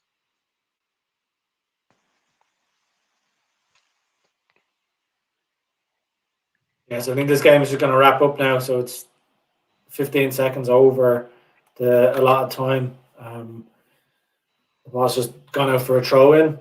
Yeah, surely that's it's a whistle now. So that's it. Well, look, it was an entertaining match. A bit disappointing from my side that the two goals came very quickly and then nothing came after, but very entertaining, like a lot of the streams we've had recently. So hopefully you enjoyed the show. If you do, make sure to hit that subscribe button, like and follow us on Facebook, YouTube, Twitter as well. We're active on all the social medias. So thanks for having us. And if the guys have anything they want to recommend for the weekend, if not, we'll just wrap it up and say goodnight to our viewers. No, apart from those 2 horses, that's me. Yeah, I'm just going to be tailing Gary's horses, and that'll be it. a profitable strategy for the last good while. So yeah, I'll be the same. Thanks for tuning in and have a good night and the rest of your weekend. Bye bye.